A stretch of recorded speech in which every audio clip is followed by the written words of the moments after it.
university and college and department meetings.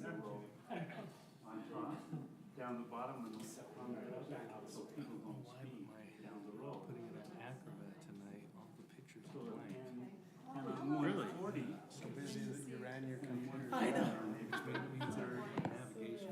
they have three, I think two or three there. Personal or BYU? Personal.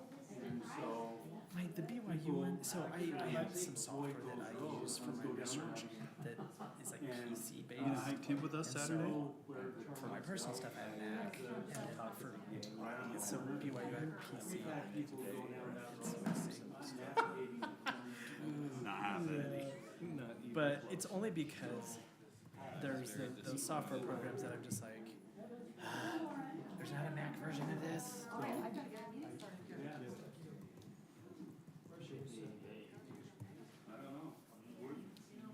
Mayor, how are you? This is a good spot. That looks good on you. How about that shirt, right? Just sit down. Sit down, Ron. Sit wherever you want. Man. Yeah, they got it. Page 8, you have those? So where do you want to sit, Ron? Well, I'm just looking for the police captain. Great. Oh, great. Great. Yeah, You do the honors. I enjoyed your message. It was nice. Me? And I spoke with your officer I haven't done it since grade school. night before last. Just follow along, right? It's like, that's when my wife told me, just sit with the two. Yeah, and it's been there for 2 days. And I think it's, Thank you much. yeah. All right, I'd like to invite everyone. We're going to convene the city council meeting here this date of August 19th, 2024, here in our Lindon City Chambers at 5:15 p.m. We'd like to welcome everybody here. With our council in full attendance, which is fantastic. And my name is Mayor Carolyn Lundberg. I'll be presiding today. I'd like to welcome everyone here present as well as online. And we have some good business to get through tonight. We will first have an invocation by Councilmember Cole Hooley, followed by a pledge of allegiance given by our resident Craig Belliston. Heavenly Father, we approach thee in humility. We can't see the future, and there are many things in this world that we have no control over. And tonight we're considering a variety of questions that impact the lives of many people. And so we ask for thy help, that thou wilt grant us a portion of thy perspective so that we can make wise choices and to help us arrive at ideas that will be of most benefit to our community. And we say these things in the name of Jesus Christ. Amen. And Craig, if you'll stand, our flag is here. Thank you. Just right there is great. Right there? Okay. I pledge allegiance to the flag of the United States of America and to the republic for which it stands, one nation under God, indivisible, with liberty and justice for all. Fantastic for someone who hasn't done it since grade school. pretty good. Okay, good job. All right, we will now have our call to order. I'll start here on my right. Jake Hoyt, present. Steve Stewart, present. Roland Lundberg, present. Rick present. Lincoln Jacobs present. Cole Hooley, present. Okay, wonderful. We have a full quorum and attendance here tonight. We are now on item number 2 of the agenda. These are posted at the door if you want to follow along. We have a wonderful recognition we're going to do now for one of our officers for some exemplary service in the line of duty. I think we're, The other Are we- family isn't here yet. Can Oh, we that's push right. that back just a little bit until they get here around 5:30? We can do that, absolutely. Do we have any other comments or announcements from the council besides their reports that will be coming shortly? Okay, seeing none, we'll move forward. We now, at the beginning of each meeting, we have an open session for public comment period. If there's an item you would like to address the council and staff that is not listed on the agenda, we invite you to come forward. You may sit here at this table, and we appreciate it if you state your name and keep your comments brief. All right. Sit here. Yes, thank you.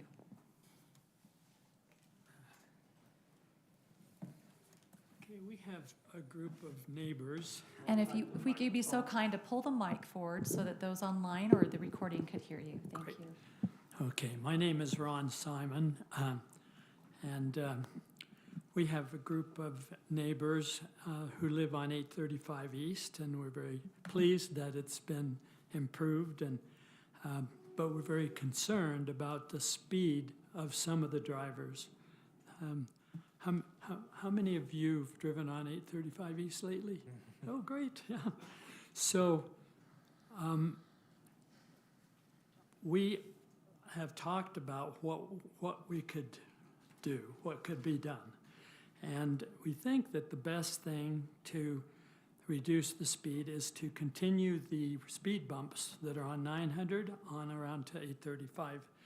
Those people, many of them who drive, most of them probably are on 900, either coming or going. And then they would see the same thing on 835 East. I notice in observing the drivers that it's all ages and all kinds of vehicles. Some just really view this as a fair, a freeway kind of situation. And some of the young boys on their bikes do a speed racer club thing there now. And so I did see Officer Jameson Saturday evening there by my house, and we talked about it, and he brought over that speed display unit, and it's been there 2 days, and it is helping, it is helping, but I'm not sure, if it wasn't there, I think we'd still have the same thing. So we request this of the city officially. And the other brethren just weren't able to be here. They're still finishing their work day. Any questions? Is that a clear enough? Absolutely Statement? clear, yes. Uh-huh. I know the city is hesitant typically to add speed bumps. They create issues with the snow plows. There's a couple other things, so it's really a carefully analyzed case-by-case basis. But this is definitely something that we can put up for discussion with the engineering staff and the Public Works Department. So. Well, I know there are different size speed bumps, and 900s are pretty good size. And I noticed that some of the shopping parking lots, the malls, they're more like this size. But whatever will do the job best, we would appreciate. Some sort of traffic calming. Warnings Yeah. that did the police, yeah, okay, and you mentioned that? Yes, well, while we were talking, Officer Jameson and I may have misunderstood. That's why I was a little reluctant to say it. But I think he said he stopped like 4 people, something like that afternoon and evening, and he gave them a warning, And I think warnings are good. I appreciate them, but I just know of one time previously that a policeman did give tickets up towards 400, probably that intersection there, and just below it. And so I think that, that has a big effect. But I think, the speed bumps are something that people get used to, and they do slow down and speed up again, but they slow down, and if they haven't hit one before, it makes an impression. Ron, I'm your down street neighbor. I live there on 9th East. Great. And I know what you're talking about. We do have the speed bumps. And I know it is something that's difficult for our public works to work around. But with the temple going in, your road's going to be even more popular, right? Yes. As is mine. And I would certainly be in support of it as long as our Public Works was okay with it. But if it does happen, try and get them to put that speed bump not in front of your house, because people love to go way off to the right, go really right. fast, and then it gets dangerous for your own children and grandchildren on the sidewalk in front of your house. But I do Yes. hear what you're talking about. Maybe we could put it between some houses. And we were thinking maybe a third, you know, kind Yeah. of something like that to space it. And our engineers, our traffic engineers have other traffic calming measures that they can analyze They do? besides bumps, so we'll definitely make that a topic of conversation. Thank you. There are children, you know, on the street that play in their front yards. And the other two brethren that were gonna be with us this evening do have kids at home, yeah, in their yards. We're older. We do have grandkids, though. How many on your street have you talked to about this, Ron? I'd say probably personally about 10, and they're supportive. One person said they didn't think it would make any difference, but, you know, I know that's not right. It does make a difference, because I experience it myself, you know. And personally, if they're over 40 miles an hour, that is just too much. And I think we're seeing 50, 55 miles an hour coming down there. I'm sure some of them do. And I've been talking to neighbors when they go by, you know, and they say, "Oh man, that was really fast," you know. And then the other person says, "Yeah, it must have been 60 miles an hour." So There is a way for staff to take data and measure, like a traffic study, and so yes. Juan is nodding his head, and so I will share with you that it has sometimes been the case. The impression of the speed is not quite as fast as what the data sometimes shows. Oh. Not to say that speeding isn't happening, but 50, 60 is, Yeah, it's hard to know. it is hard visually. And I've been trying to gauge it, even my own speed, you know, I'm going this fast. Sure. We always can start with ourselves first. Yeah, and Right. 25 miles an hour seems like a good, you know, speed to me. I probably usually do about 30, you know, something like that, 30, 32. Hey, our police chief is here in the room, watch out. I know, I'm just All right. being honest. And I see that Juan would like to make a comment. He is our Public Works Director, so. Oh, yeah. We will put your street on a speed study in the next few weeks. Okay. As we move the machine go, and we'll bring it to your. I think the machine is the light. No, this one is not a. It's a counter. It's a counter that also measures Speed. number of trips, Mhm. speed, average speed. We'll do that study. We usually leave it for about 10 days there. We gather the data and then we bring it to. Yeah, it's a different piece of equipment than the trailer we have up there, which is for the drivers to visually see this is your speed and hopefully Yes. make a connection to slow down. So this is different It's- equipment. It measures the speed. This one doesn't, does it? Well, yeah, it has to tell them what speed they're Mhm. going.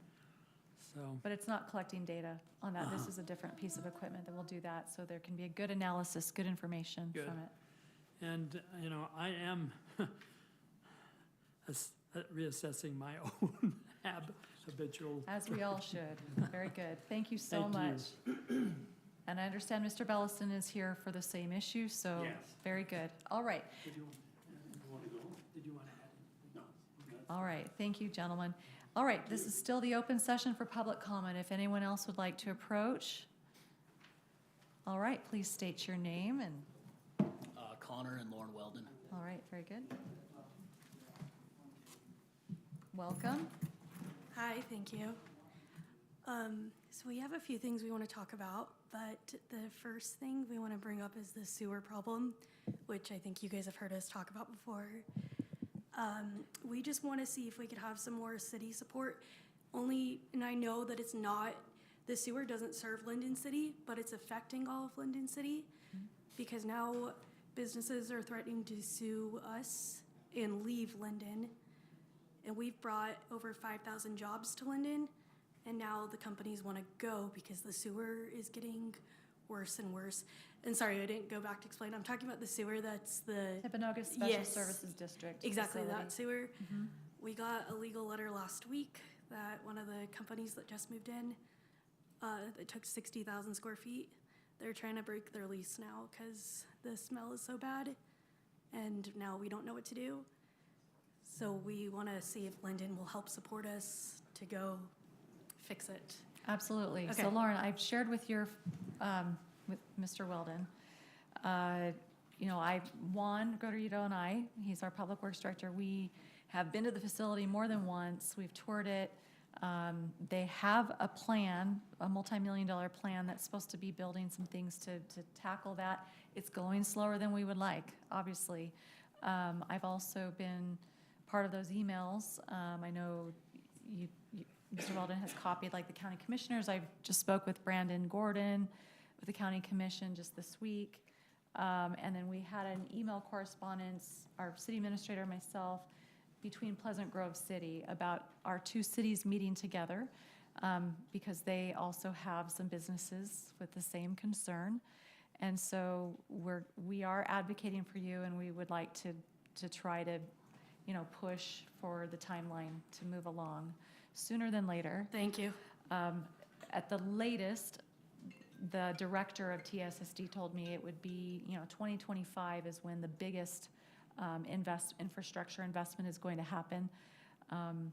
But clearly, I think there's things that they should do in the meantime to mitigate as best they can. That's still a ways to wait.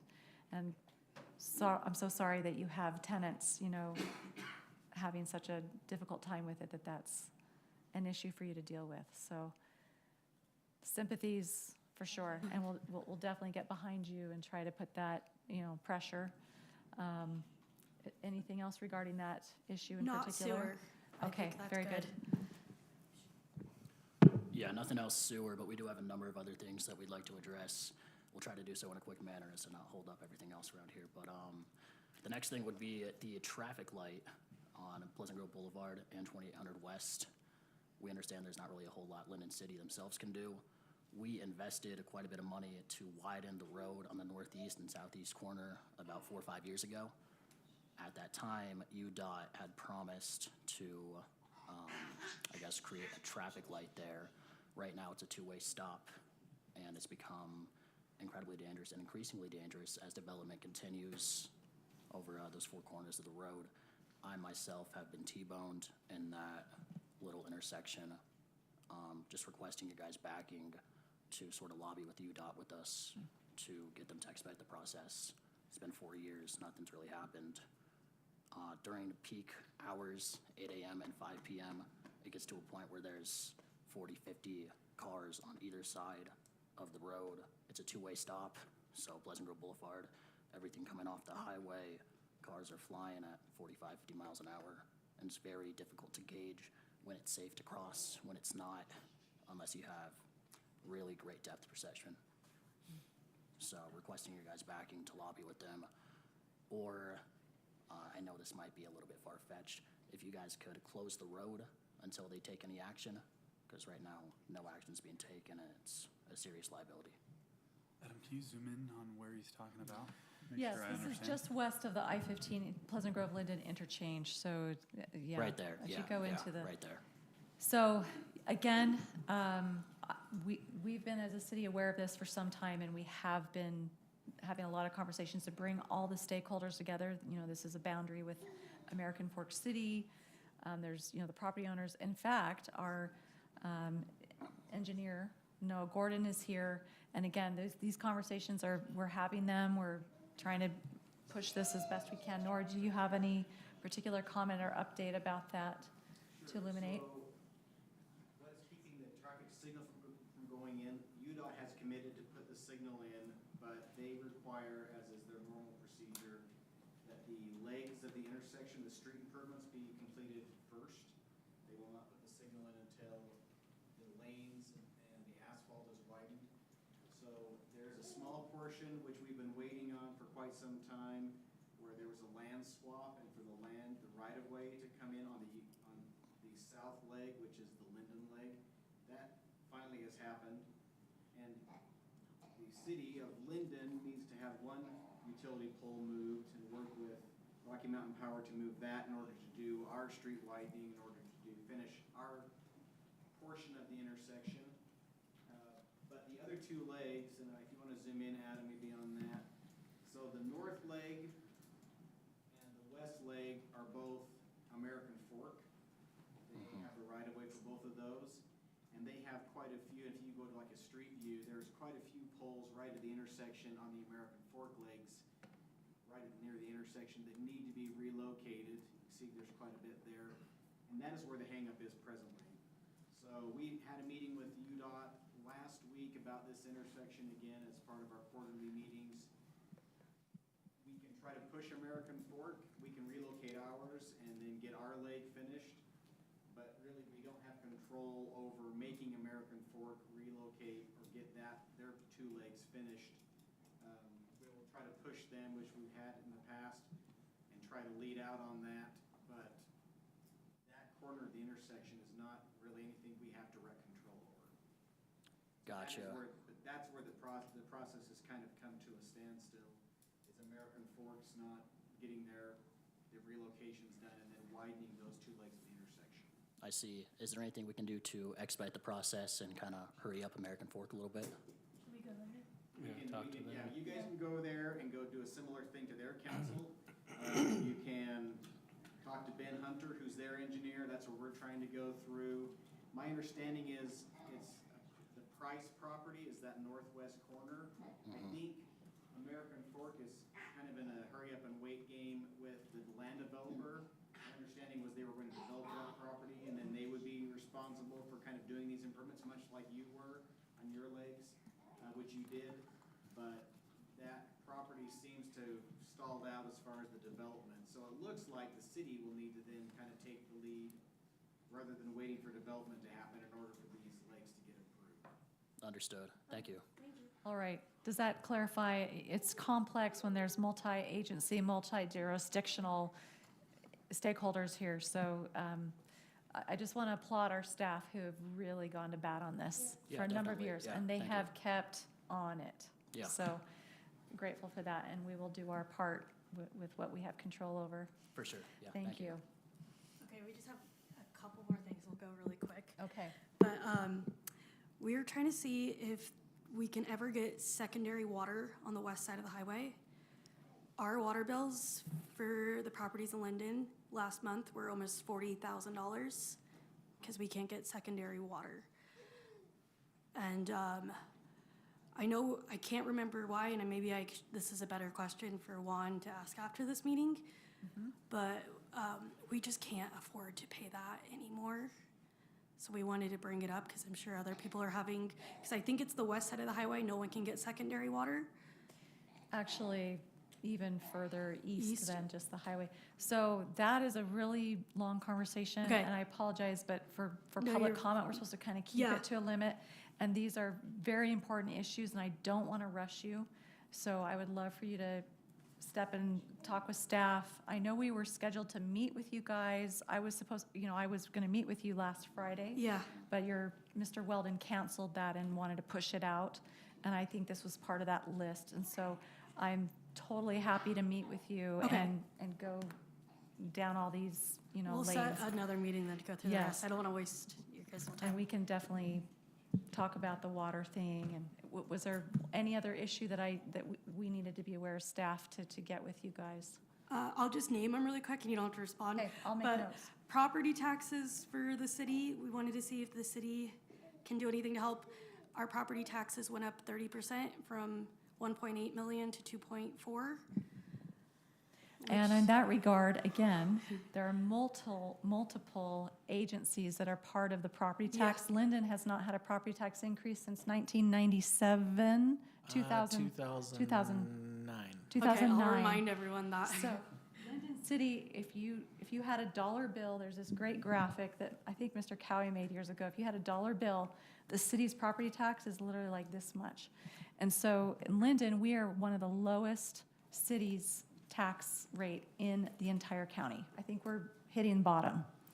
So we have not had a property tax increase in a couple decades. Okay, that's great. So I think that the county is proposing an increase right now. The school district, does increases there. Those are probably the entities. School district splitting could have a big impact on that. Study that one up. Talk your neighbors into voting correctly there. Okay. Anyway, so, okay, I've got property tax, quick note. The last thing is I've had a few tenants, this is probably like not even that important, but they're talking to me about the Pleasant Grove Boulevard exit and how there's trash everywhere. And I know I come to these meetings every once in a while, so they've asked me to bring it up. So I don't know who does anything about that, but just wanted to bring that up quickly. Yes, and we have chatted about that as well. I noticed recently, it looks like it did have a cleanup. Okay. I've talked with, again, Juan Garrido about that frequently. You're right, it did get to a level that was quite unsightly, but it looks like it's been, UDOT is responsible for that as well, to get their crews out there. But I know our staff, our public works staff, has even gone and cleaned the overpass with our sweeper, just in good measure, because sometimes UDOT isn't on top of it. But any comment there, Juan? We are responsible for, the city is responsible for cleaning the overpass. We have it scheduled every quarterly. Of course, we don't do it during the winter, but we do it first thing in the spring, before fall, and then twice in between there, and that's the schedule we're following. Okay, thank you. I'll tell them that. Yeah, the on-ramps and the off-ramps, Juan gives them a holler once in a while, like, hey, get your crews out here. So I agree. We want to have things look beautiful and well-kept. So thank you very much. Thank you, everyone. Connor and Lauren. All right, public comment session. Anyone else needing to address an issue? All right, seeing none, we'll move on now to item number 4. This is our council reports. Oh, I apologize. We have everyone here now. Wonderful. We'll go ahead and do our presentation then. Thank you. Mayor and Council, we have an opportunity to recognize Officer Johnson here, and I want to read this, but first I want to introduce a couple people, and a nice young man looking like he's going to go into law enforcement somewhere here in the future, but please forgive me if I don't have your names correct, but I think we have Joseph and Catherine. If you guys would please come up as well. And we were not on the docket. Huh?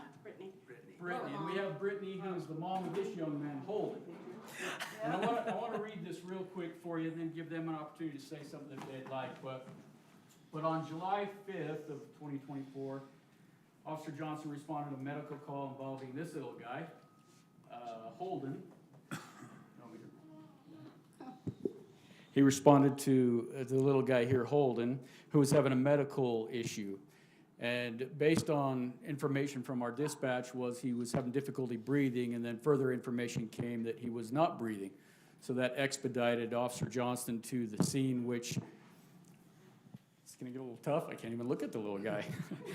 But he responded having that information, and he was met in the front yard by his grandmother, who led Officer Johnson to the basement where grandfather was performing CPR. Officer Johnston grabbed little Holden, did an assessment, and knew he was in trouble. So Officer Johnson, I'm going to read this part of your report because I had different words, but he attempted to suck out the nasal blockage to free his airway, and he did that by using his own mouth to try to form a suction to see if there was anything in there that would come out to dislodge that. He further then performed action to dislodge any objects that had been made cut in his airway, to include patting him on his upper back and performing a finger sweep. He provided 2 breaths of air followed by a few chest compressions. Once those efforts were completed, little Holden began to cry and breathe a little on his own, although it was difficult and labored. From that point, EMS arrived, transported him to the hospital where they did further tests. One thing I wanted to express here is the caliber of officers that you have here in Lindon. They go above and beyond. Usually it's to deal with something and move on, but to a T, every one of these officers, Officer Johnson did follow up at the hospital with the family to check in, and luckily he was at that point breathing normally. But for a parent, a grandparent, any of us to experience this type of incident with a child is traumatic and heart-wrenching. These types of calls are way heavy on officers and those other first responders involved. Your efforts resulted in Holden obtaining the aid he needed to survive this medical conditions. With an honor, we acknowledge you for your efforts. Your experience and dedication to service were invaluable on July 5th of 2024. I will let these guys say anything they'd like and present this certificate to you. I'm going to turn the time over to my, no. I'm going to try really hard not to get emotional, but we are extremely grateful for the first responders, from how quick they were to how professional. When he came in that door, but I tell you, I never thought to be doing CPR on my grandchild, but when he walked in that door, boy, it was just a breath of fresh air to know that there's somebody there that knew a lot better than I knew how to handle that situation, and to be able to then get him to cry while he was still in our presence. I tell you, it was just everything we could do just to take that breath and go, geez, it's going to be okay. It's going to be okay now. And our heart goes out. I can't thank him enough. And everybody, you know, because it was just boom, boom, boom, and all of a sudden the whole room was full of police officers and firefighters and people that could take care of him, and how grateful we are. Just eternally grateful we are. Thank you so, so very much. I'm sorry. I wasn't there, but I did show up, and by the time I showed up, he was in the ambulance, and he was wailing and crying, and everybody was like, I was really happy to hear it, because that was the worst call of my entire life. I was out with family going to a bridal shower, and we just wrapped up, and I was about to head back to work, and then I got the call, and I was like, so I called my husband, and I'm just trying not to cry, because it's dangerous to cry and drive, and so, because I was just shocked, and then when I got there, I just started walking, and everybody was out, and I was like, please not let it be the last time I see my son alive. And so I was so, so happy and so grateful. The ambulance ride was really hard because he was throwing up, but the EMS just sucked everything out of his tummy, and he was like, yeah, he's better now. And he was just looking at me, and he was like, you know, the recovery was really hard, but I'm so, so grateful. Thank you so much for everything that you've done. I appreciate you.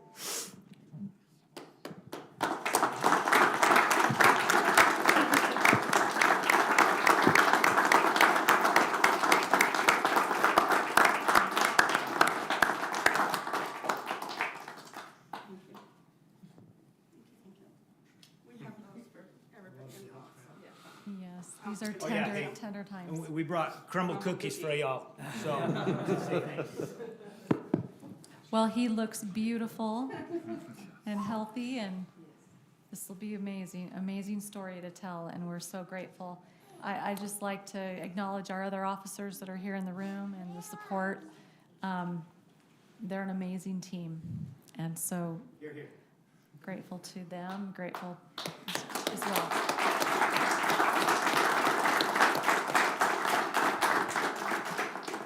To all of our officers, there is no way we could ever express our true appreciation for all of the training that you do and go through.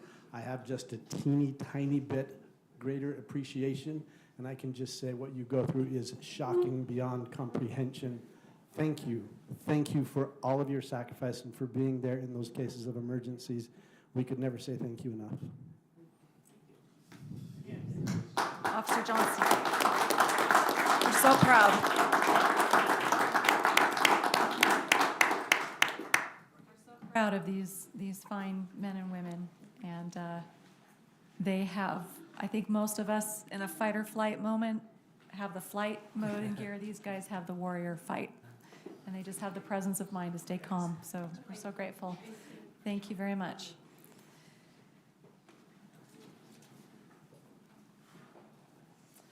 All right, council, we'll move on now to item number 4 on the agenda. This is our council reports. Let's see, are we ready to start on this end? Yeah, you bet. Thank you, Jake. I'd love to, and with the police stepping out, echo what was said.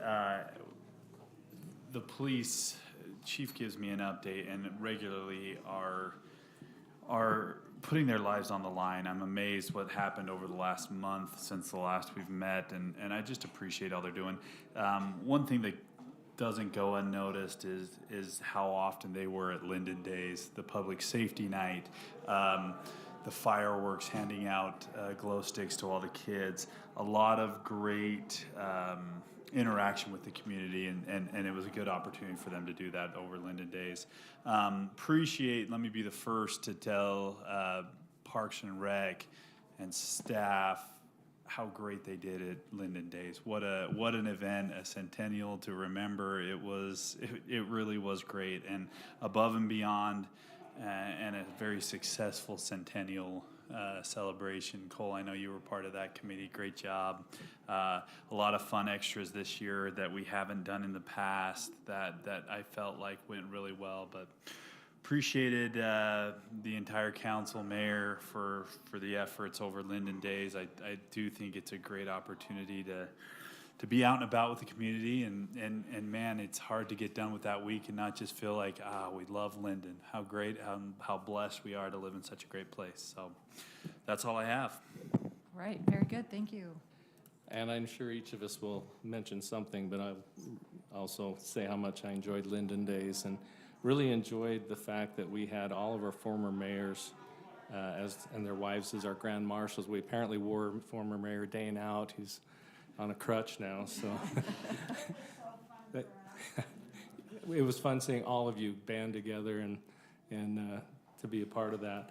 And I had the opportunity, and I'll kind of combine this since I'm over youth council, to say that our youth council was highly involved and attended a lot of the activities. And one of their highlights is working with our police and fire on that breakfast that happened on that Saturday, and really enjoy their opportunity to be a part of the city celebration.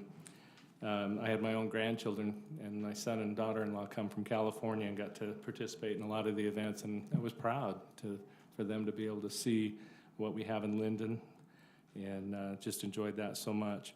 As for one of my other responsibilities, we had an opportunity, Mayor and I, to attend a luncheon the other day that recognized senior companions, which are able-bodied seniors who help those who are more homebound and serve as friends and companions. And we are going to be putting this on our website to encourage those who would want to become a senior companion. They also do a classroom grandparent, I just noticed. So there's opportunities to volunteer all around, and we would really like to encourage our Lindon residents to be involved in becoming a senior companion. Man? All right, thank you. I would echo on Lindon Days, a fabulous event. So happy to participate in that, and I know we'll review that at length at a future council. But the ping pong ball drop, I gotta tell you, was way cool. That was a lot of fun to watch that and be a part of it and watch the citizens. So well done on that, and that's a new event for our community. We do have our engineering meeting this Wednesday at noon that Administrator and Mayor and I and Public Works will be there. Okay, I'm going to go over a few things that a report sent to me by Juan, and he can correct me just a little bit or add as well.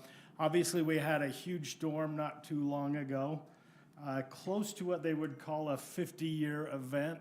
A lot of water came down very, very quickly.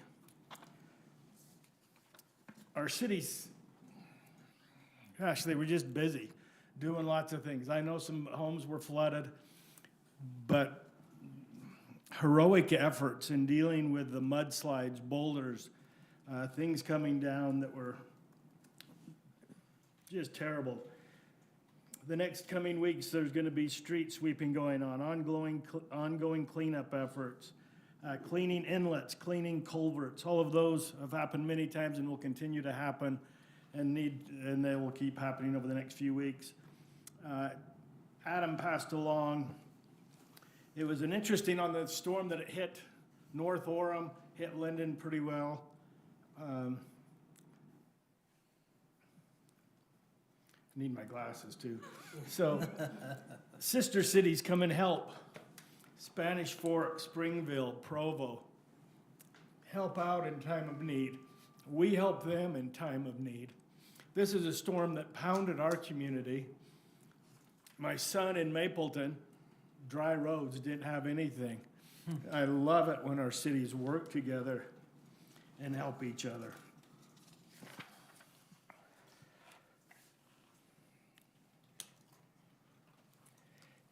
Just one little thing regarding sewer lift station number 7, and I hope it's okay to share this one.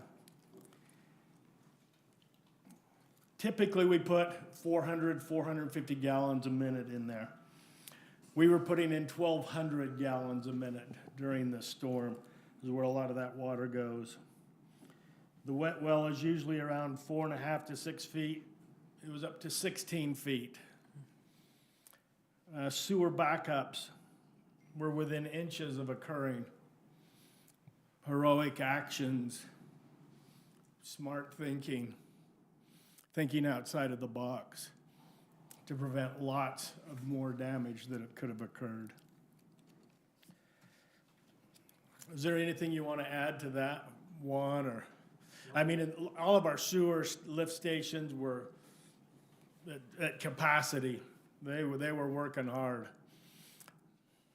We just had crews working till 3 a.m. until we just finally finished closing the roads that we needed to close, that weren't going down fast enough.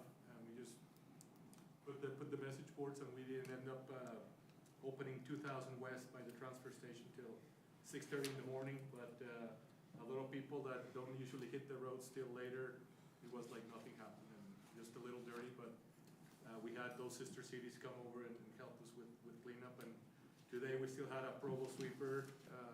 Springville will come back again tomorrow, and just Adam sent thank you notes to the administrators for those municipalities, and we're just glad to have a good bunch of committed, dedicated employees to step up.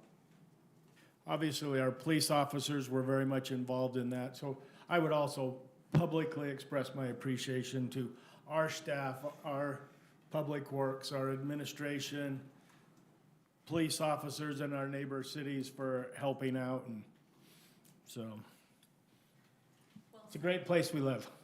What I have to add is, you know, Van and I sit in these public works meetings, and every time I come away absolutely blown away by the quantity and the quality of the work that that are happening in Juan's department and Noah and his team, and you know, we have Trent here as well. They are brilliant. They think ahead of the curve. They're not reactionary, putting out fires. They're anticipating, and so, like, you know, Van said, we could have had it so much worse, but for the incredible planning and investment in infrastructure. That, you know, the council has made great decisions to invest in infrastructure over the years, and I hope that this, obviously I'm excited, I'm actually excited about our next Public Works meeting to learn what you learned from this event about how maybe we could even be better the next time, but it couldn't have gone better as far as. Yeah, that's a great point. We review everything that occurs as improvements are made. We see how well they performed and if additional improvements need to be made. So that type of analysis is always going on. Again, appreciation to engineering and public works for then making what our next steps need to be when it's a 100-year storm. And we also have to give a shout out, you know, we're very blessed, even though we're a small city, we are able to really have top talent, highly skilled people here. Just for even our small community, we have an emergency management coordinator, Kelly Hoos Johnson. So that's one of the things that I think that I'm so proud of, is that we are well prepared, and we're always trying to become even more prepared. So we have CERT teams ready to go. Go ahead, Juan. The other thing is our residents, how they are helping each other when they see Absolutely. somebody in need. They come over, they came and got sandbags. We get calls of people that are, they cannot take care of themselves, and we coordinate with Kelly of who we can go help with. Yeah, we probably gave out about 3 pallets worth of sandbags in the following Fantastic. with cleanup. We're very The grateful. residents also are top-notch residents that care for each other. Absolutely. Neighbors helping neighbors. That's the best part. Anything else? No, thank you. All right. Lincoln. I would have to say, Lindon has always been a great place, and I've loved living in Lindon. The last 3 weeks have just taken my appreciation and gratitude for this incredible community to new heights, both in my understanding of what police officers go through in training. Seeing that deluge hit was just, it was, all of us that were around here witnessed the unbelievable things that we saw. After everything kind of stopped, we were here having a planning commission meeting, and we had to stop. We took like a 10-minute recess because we couldn't hear each other even talking into the mics. It was so thundering and so loud. And I got home, and you're just looking around, and you're seeing, the aftermath, but people are trying to continue on their way. My neighbor said, hey, let's go walk the dog. Walking down 2000, and there's a manhole cover that's displaced. And I thought, well, wow, that's not a good thing. That could really be bad. Should I call off Chief Brower? Well, but who's going to take care of this? I could go get I'd break my fingers if I did that. Okay, well, I'm going to send a text to Juan and to Adam. They'll know what to do. And I sent that text, and I got we'll take care of it. I got a picture of that manhole cover back in place 3 minutes later. Everything that was going on, all the emergencies going on, and Juan sends a picture, manhole back in place, which if you think about it, that's pretty serious. In the dark, if a manhole cover is there, that can, after I thought about it more, I thought I should have just walked back to my house, got my car, and parked it in the way. I'll do that next time. But the rapid response on that, given all the other emergencies going on, Juan, you guys are incredible.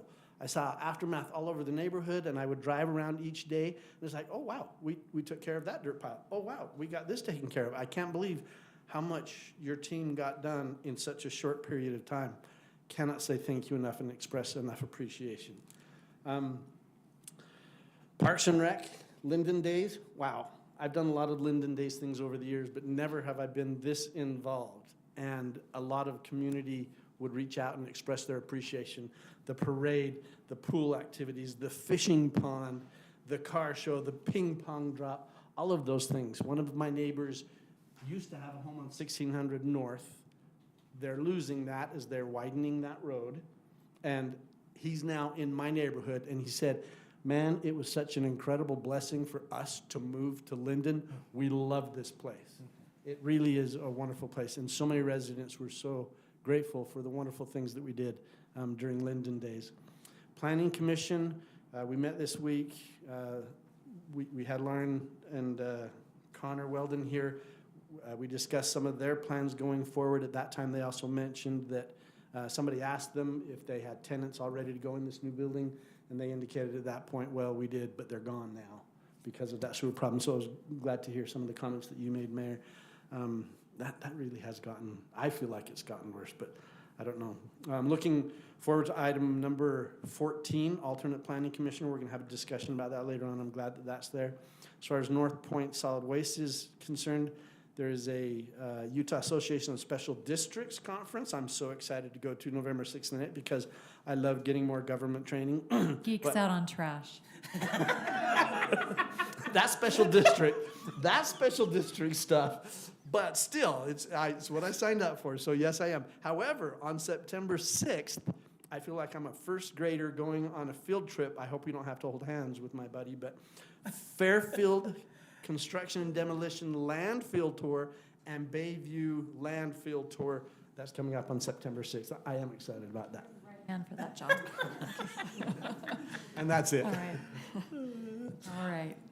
Cole. Awesome. So Lindon Days was great as part of the overall centennial celebration. The next event is on September 14th. It's a family barbecue. There's more information that will be posted on the Centennial website, but that's the next thing coming up. It's moving forward. The Communities That Cares doing great, continuing on with their programming for the fall. We have 828 trees towards our 1,000-tree goal, so just about 172 left. So encouraging anyone to record trees or shrub-like trees that you've planted towards that so we can reach our goal. And then you all received an email showing some highlights from the Historic Commission scavenger hunt that was really fun and successful. And now they've moved on to work on the museum update for the tree lighting. So it should be done by then. Wonderful. Okay, great reports. Just really quickly, if you've noticed over in Pleasant Grove, near the Water Gardens Theater, which is now becoming an AMC, there's a large building being constructed there, and that is the future Tabitha's Way facility. It's going to be wonderful. So I met with Tabitha's Way, one of their directors, and they are going to be having a new building ribbon cutting on October 24th at 9:30 a.m. We are doing a food drive for Tabitha's Way coming up in conjunction with our 9/11 drill. So just incredible, wonderful things that they're doing. Poverty and hunger are right under our nose all around us, whether we can see it or not, and they do amazing things. Just wanted to give a shout out. We have Aubrey Christensen, who's a local girl that been raised here in Lindon. She was our Little Miss Lindon, part of that as a young gal, and then she became one of our rodeo royalty, and then she was our rodeo queen. She is now currently serving as the Miss Pleasant Grove queen, and she went to the national competition. Nationals, it's everyone from Canada, U.S. She is the national rodeo queen. She won. Right, gal right from here. So really, really proud of her. She said that she credits the arena that we have providing that opportunity for her to train and to have, all these opportunities. So she's going to be representing this whole next year. And then we also have the Murdoch. Just wanted to mention, I'm sure Jake meant to mention the Chamber Award, Business and Excellence Award. Did you want to touch on that really quickly? Yeah, the Chamber does a Business and Excellence on a monthly basis, and this last month it was Murdoch Hyundai, and so the mayor, myself, staff members, I know Mike Florence was there, had the opportunity to go down there and meet with the Murdoch guys. And what a cool partner in the community, and that was expressed on both sides, both Mayor, myself, and the guys from Murdoch. It was a great opportunity to recognize a company that does a whole lot for our city, and anyways, it went really well. They're a great entity to have. We're real grateful to them. And we do have the Kia dealership coming up across the street, their grand opening. So hopefully you've all gotten a copy of that invitation. So we're excited to have them come into our community. And I also, just this last week, attended the state regional growth meeting. For time, I'm going to keep moving forward. I can share some notes with you all later on that. And like to keep going here and just move to our administrator's report and then get on to our approval of the minutes. Just a couple reminders on our next two meetings, September 3rd and 17th. Those are Tuesday night meetings. So just a reminder on those, and then we're back to Mondays. We've just got a couple more nights. The pool is open the 24th, 31st, and the 2nd, and then it is officially closed for the season. And then we have some information there in your staff report about the upcoming citywide drill and food drive. Chief Brower, we've got you down for the September newsletter. So, and then League of Cities and Towns is coming up here next week. If anybody's interested in that one, the conference there in Salt Lake, let me know. I can get you registered. Did we have anyone register already? Did I register earlier? Not through me. Okay. So I don't. All right. Get on that. Not that I know of. So, I wanted to just give you a heads up with the Center Street project where it came in under budget, and then just the current condition of 900 East. Public Works and our engineers have mentioned to me, and I brought this up to the mayor. They feel like it would be beneficial before the temple opens to reconstruct 900 East from 200 South up to Center Street. And while that's occurring, this would be replacing the water main. There's been a couple breaks through there. And replacing the water services to the dwellings on that road. So this would be very similar to 835 East and Canal Drive and some of those streets that we did This would be a project we would bid out this fall, and then they would construct through the fall and winter, and hopefully have that open in the spring and repaved next spring. So Any work on those laterals or just 900 East? right now, it's just 900 East is the thought, and so. We're exploring, getting some quantities and see where the monies are at. And we might, look at, some of the cul-de-sacs where there are older water lines that we had some breaks on. So you'll see some more information on that. This hasn't even been, plans haven't been finalized on this, and so we'll bring numbers to you once we get a little further, so. And then, And originally, we thought, you know, there's been a tremendous amount of investment in infrastructure. There might be some fatigue in the community with roads being redone and budget as well. We need to, you know, adjust for that. But I think the discussion was, you know, hey, this is going to be one of the main access points to the temple, so it'd be advantageous to get this done ahead of the opening, so.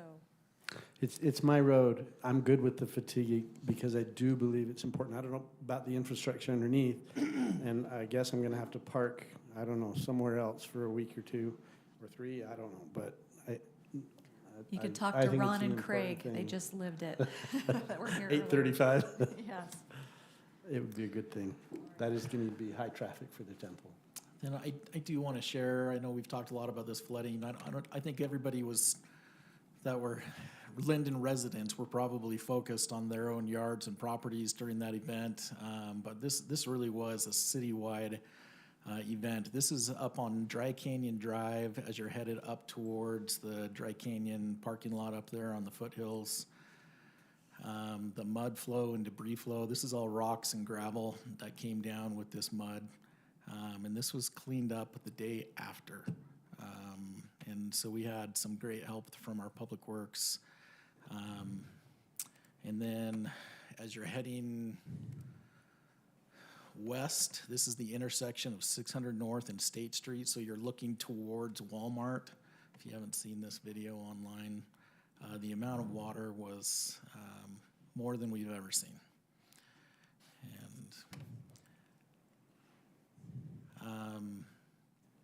And then continuing to kind of head west, this is the intersection of 700 North and Geneva Road. There's water there coming out of the storm drain.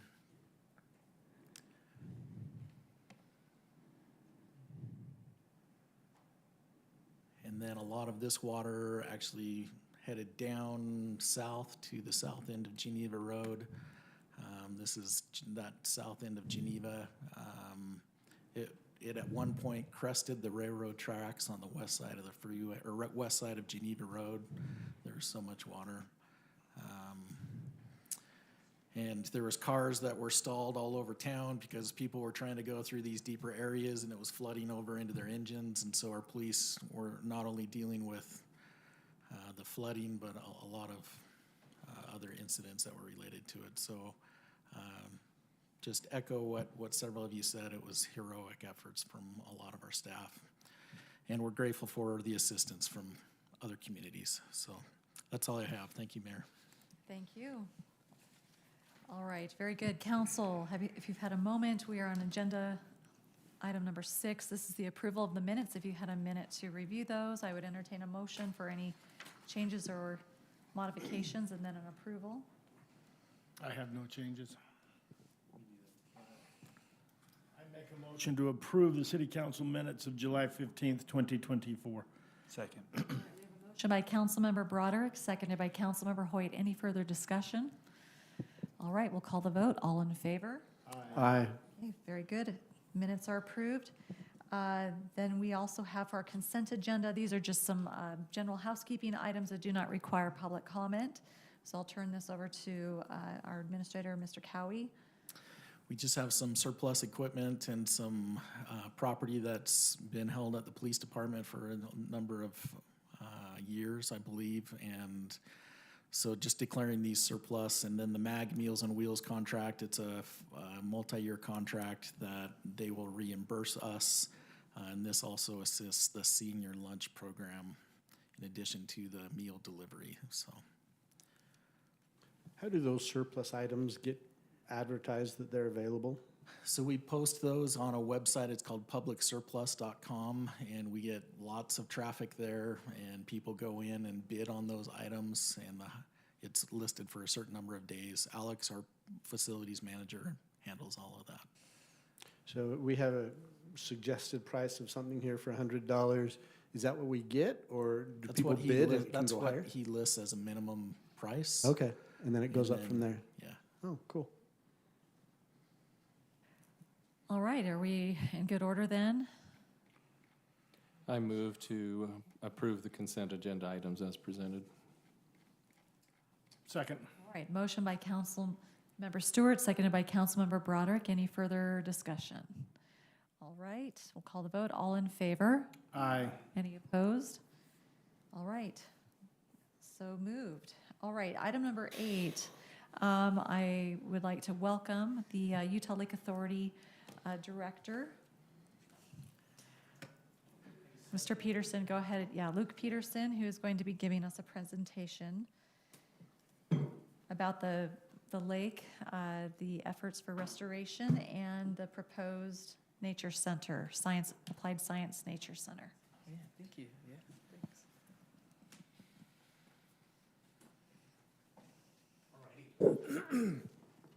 Thank you for the introduction, Mayor Lundberg. It's good to be with all of you this evening to talk about the Utah Lake Nature Center. In my presentation here, I just subtitled it with the names of the various partners involved in this thing, because I think it's really impressive. So we're excited to be working with Lindon City with regard to the potential land for the Utah Lake Nature Center. Utah Lake Authority, which I run, we will be staffing the Nature Center, and I would say that at a minimum, we'll probably be committing about $250,000 each year to its operation. UVU, which will actually own the building and manage a lot of what's going on there, as well as the surrounding grounds. And then, of course, Congressman Curtis, who, and this is where it gets really awkward, because the money, he has effectively secured the money, but Congress still hasn't passed a budget, so whatever. But effectively, he has lined up $5 million towards this project, which is fantastic. And I know I'll knock on wood or whatever, and we'll hope that it actually passes in a timely manner. But this project has been a long time in coming. The Utah Lake Authority has been working on it for about a decade. A few years ago, it got fairly close to being realized as a partnership with Utah State University.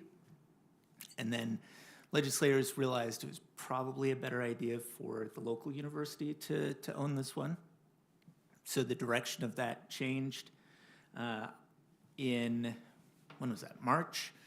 I went out to DC with Steve Anderson, who's the Associate Vice President over Government Relations for UVU.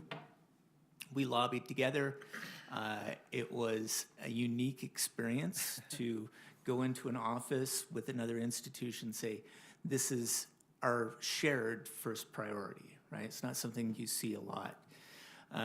And so we were able to go meet with Congressman Curtis, Congressman Owens, and discuss this proposal. So a lot has gone into it, but that doesn't really tell you what it is or why it matters, okay?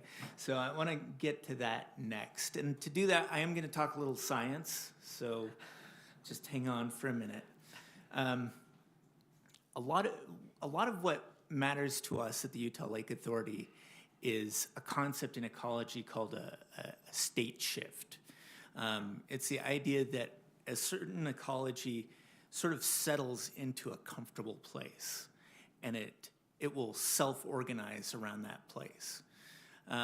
For millions of years, Utah Lake was sort of in one of these, and if you look at this image, this sort of trough that you settle into over time. So for millennia, Utah Lake was in one of those. It was clearer than it is now. It had a lot more diversity of species, especially of fish in it. It was probably more or less as shallow as it is now, but it would have had fewer harmful algal blooms.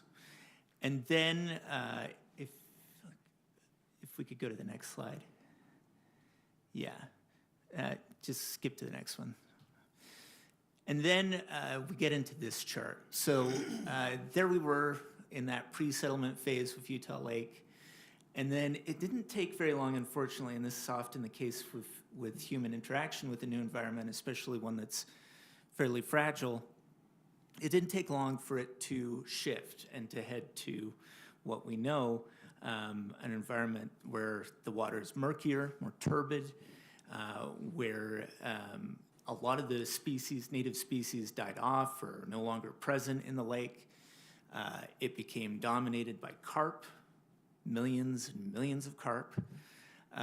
And the June sucker, one of the critical species, became endangered.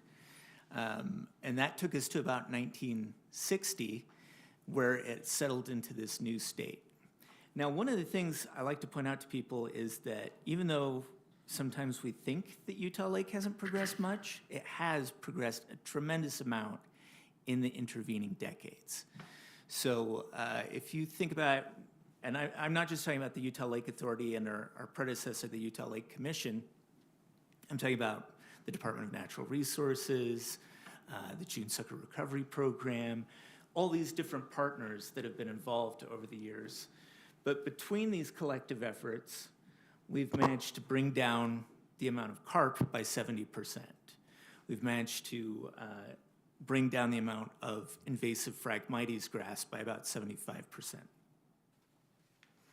We have made various improvements to access at the lake, to the quality of the water, and I think most impressive of all, the June sucker is the only fish, only freshwater fish that has ever been delisted from the endangered species list, right?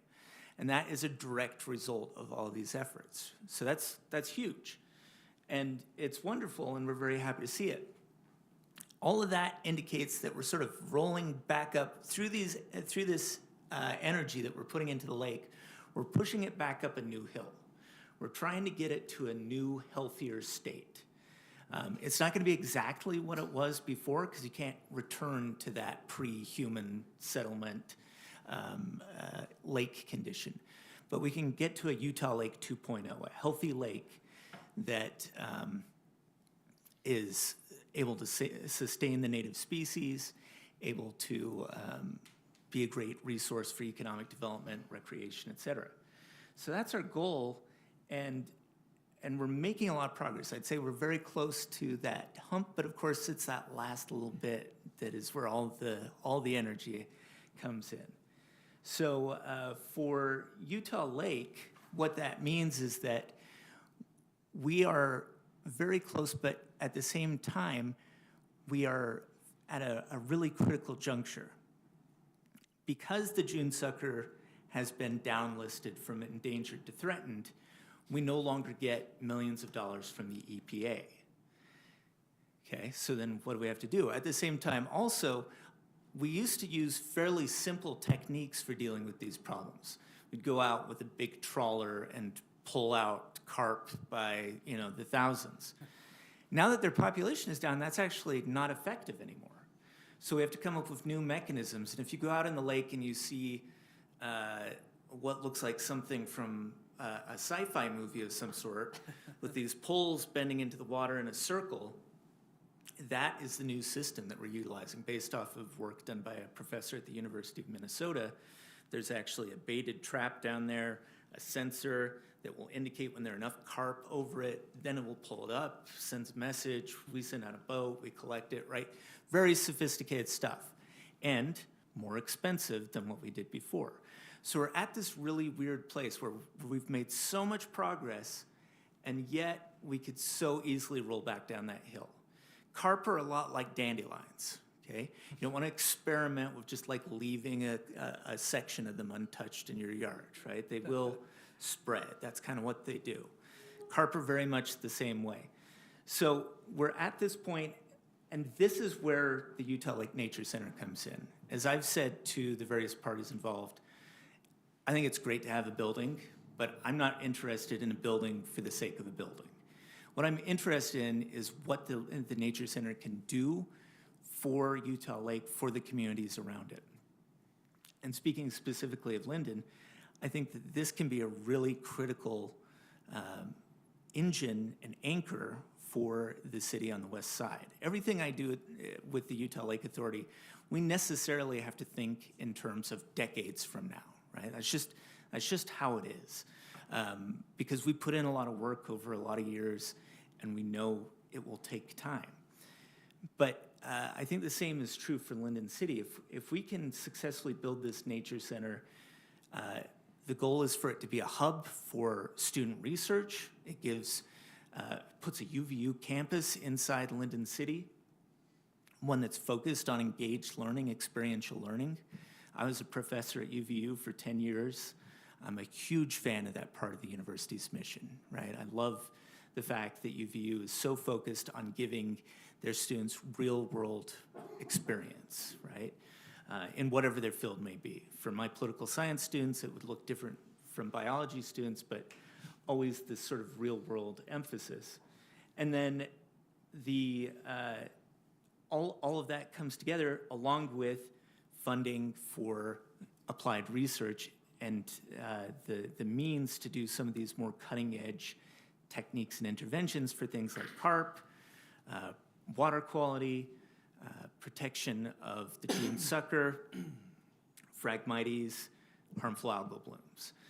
So that's kind of the big picture of what we're pushing for. And I have to say that one of the things that has been so compelling, I know the reason why Congressman Curtis was so excited about this. $5 million is the maximum amount he can request, and he put it at the maximum amount in his #1 spot among all of his requests, of which he puts out X number each year. And I think a lot of it came down to the fact that this is about a bunch of partners working together, seeing that they can contribute and gain from each other's strength. There was a moment when my lobbyist said, I don't know if it makes sense in fact, there were several moments when he said, I don't think it makes sense for you to go in and lobby for something that's going to be UVU's building. And I said, well, I don't care whose building it is, right? Like at the end of the day, that doesn't matter to me so much as, are we getting the work done, right? Are we building towards the future of Utah Valley and Utah Lake? So really excited to be working with all of you. Happy to answer any questions now and separately, right? Happy to meet with any of you individually and so forth to talk through this. Yes, sir. You talked about Utah Lake 2.0. Yes. You talked about Utah Lake 1.0, and we're not going to get up there. I spend a lot of time out on Utah Lake recreationally. I don't notice the difference in the carp. I totally believe you, and this is dropped, and the invasive species, and this is dropped. But when residents say to me, hey, so we've got this thing down there, what does that mean? What does Utah Lake 2.0 look like that I can tell them, this is what's bringing and this is what we hope for? I'm sure you have a dream. I want to know what that dream looks like. Yeah, so I didn't mention this, but I think it's maybe the strongest indicator of where we're at. We've spent the last 14 years killing Phragmites, which are unbelievably hard to kill, this grass, this invasive grass that's all around Utah Lake. This year is the first year, however, when we started to plant things in its place, right? We got to put bulrush and things that are native and advantageous to Utah Lake in its place. And along with that, you start to see new life returning to those areas. You see the ecosystem returning to what it should look like, healthy, clearer water, submerged vegetation, which is really critical to its ecosystem. So all of these things, we cannot say, it'll look exactly like this. But I think that all the indicators are there, that it will be a healthy place for a variety of fish, sport fish and native fish like the June sucker, that we will have dramatically cut back carp. My conservation biologist tells me not to say that I will eliminate all the carp, which is why I'm going to say I'm going to eliminate all the carp. That's my, if you're talking about what's my vision, no more carp, right? So the elimination of the carp and the return of this native ecosystem. I think one of the most amazing things about Utah Lake is the variety of life when you go down there, right? All the different birds you'll see anytime you're out on the lake. It can be even healthier and more vibrant than that, and it can also accommodate a lot more recreation and human use and be just fine. About half as many people use Utah Lake as use Deer Creek, but it's 40 times the size of Deer Creek. Right? It feels way different. Yeah. Right? I can go out there any day and not deal with any boat at all. I go to Deer Creek and all I do is deal with boats. Right. So years and years ago, my friend his wife threw his keys to him. They sunk to the bottom just here in the Lindon boat harbor. I donned on the scuba gear. Freaked me out. 9 feet of water. I found those keys, but I had to do it with my fingers, and I didn't get cut 4 times, almost. Yeah. Will my visibility be any better at all? So yeah, the turbidity should be reduced, right? That will definitely be the case. So carp are fascinating. Last year we had a symposium that was pretty much just about carp. And they are engineers. They basically go and rebuild the whole ecosystem to better suit them. So the murkiness is partly a product of the carp themselves, just kind of going, this is what we want, this is the way we like it. So yeah, if we can eliminate them, the lake, the professor from the University of Minnesota whose research we're applying to carp, the lake he originally tested it on, smaller than Utah Lake, so that's definitely a difference. But it looked exactly like Utah Lake does now, and it's a clear lake. It's a relatively clear lake at this point. What lake is that? With no carp. I can't remember the name. Okay. I'm happy to send it to you. Okay. Yeah. Well, great. And just a little bit of a background I thought might be helpful, if I may, Luke. So I see former Mayor Dane and his wife Pam here. Welcome. Mayor Dane, when you came on in 2007, that was the year the Utah Lake Commission was formed, from what I understand. And he also became the chair of that commission. So, The chair through the mayors, but I was chair for a while, yeah. okay, so he has some great, institutional knowledge. But the Utah Lake Commission, when it was formed as, under the authority of the Interlocal Cooperation Act, it was simply a group that could help facilitate receiving grants on a limited basis. It didn't really have any authority to make decisions about the lake. It could kind of try to help coordinate projects. Mm-hmm. And that's what Luke is sharing, like that history since 2007. There's been some incredible work to address the invasive species and to create access points for the public to use to engage, recreationally and whatnot. So Representative Brammer, just prior to the 2022 legislative session, he ran a bill to create, now it is a lake authority. So now the authority has its own ability to raise its own funds. It can have funds specifically appropriated from the state. It doesn't have to try to do little grants. So it really changes the trajectory of what can be accomplished now. And it's just a more robust organization. So it's still run by a body of 15 board members, representatives from each state. I currently serve as the vice chair. Now Mayor Kafusi of Provo is the chair, and then there's state, forestry, fire, state lands has a board seat, as well as some of the governor's appointees and UVU, Chamber of Commerce. So it's just been really exciting because, like Luke said, there was kind of this dream out there to build a Utah Lake Authority Nature Center. And as a location was decided upon on the north end of the lake. But it started to run into some obstacles as maybe not an ideal location. And so as I got involved in the board, talking with some of those entities that were pushing back on this other location and some of the obstacles that were going to be there, I said, hey, we've got some ground right there next to the Lindon Marina. The Lindon Marina is fantastic. It's one of the best access points to the lake. We have a publicly owned ground that we would really like to develop into an amenity, a beautiful park. And we had put together, you can see this concept. The idea was to have a conservation park. So we have lots of parks with, turf grass for soccer and playgrounds, but what could we do that's more in harmony with the lake itself? And we have a wonderful trail there. Right now we're working with many jurisdictions to have ultimately someday a trail around the entire lake would be. Maybe will happen, hopefully in our lifetime. But It will happen. in the near future, we have a trail coordinating with TSSD all the way up down to Provo, all the way to the American Fork Boat Harbor, and then up into Saratoga Springs. Saratoga Springs City and American Fork City have done significant investments, have huge projects going for their lakeshore right now that they're investing in. So anyway, when this ground was brought to the attention, it immediately solved so many, just checked the box of so many of these different stakeholders, and absolutely thrilled the conservationists, the Conserve Utah Valley, who had issues with the other location being in in a wetland area. And our site has these beautiful natural artesian wells. We can create a pond. You can kind of see this is a concept that our council approved to send out to a consultant. So this was just a concept plan.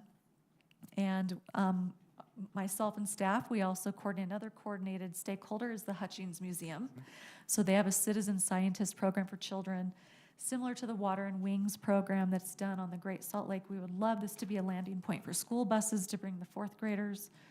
The first level would be an open public facility for events, for a museum. This is also the site for us in Lindon.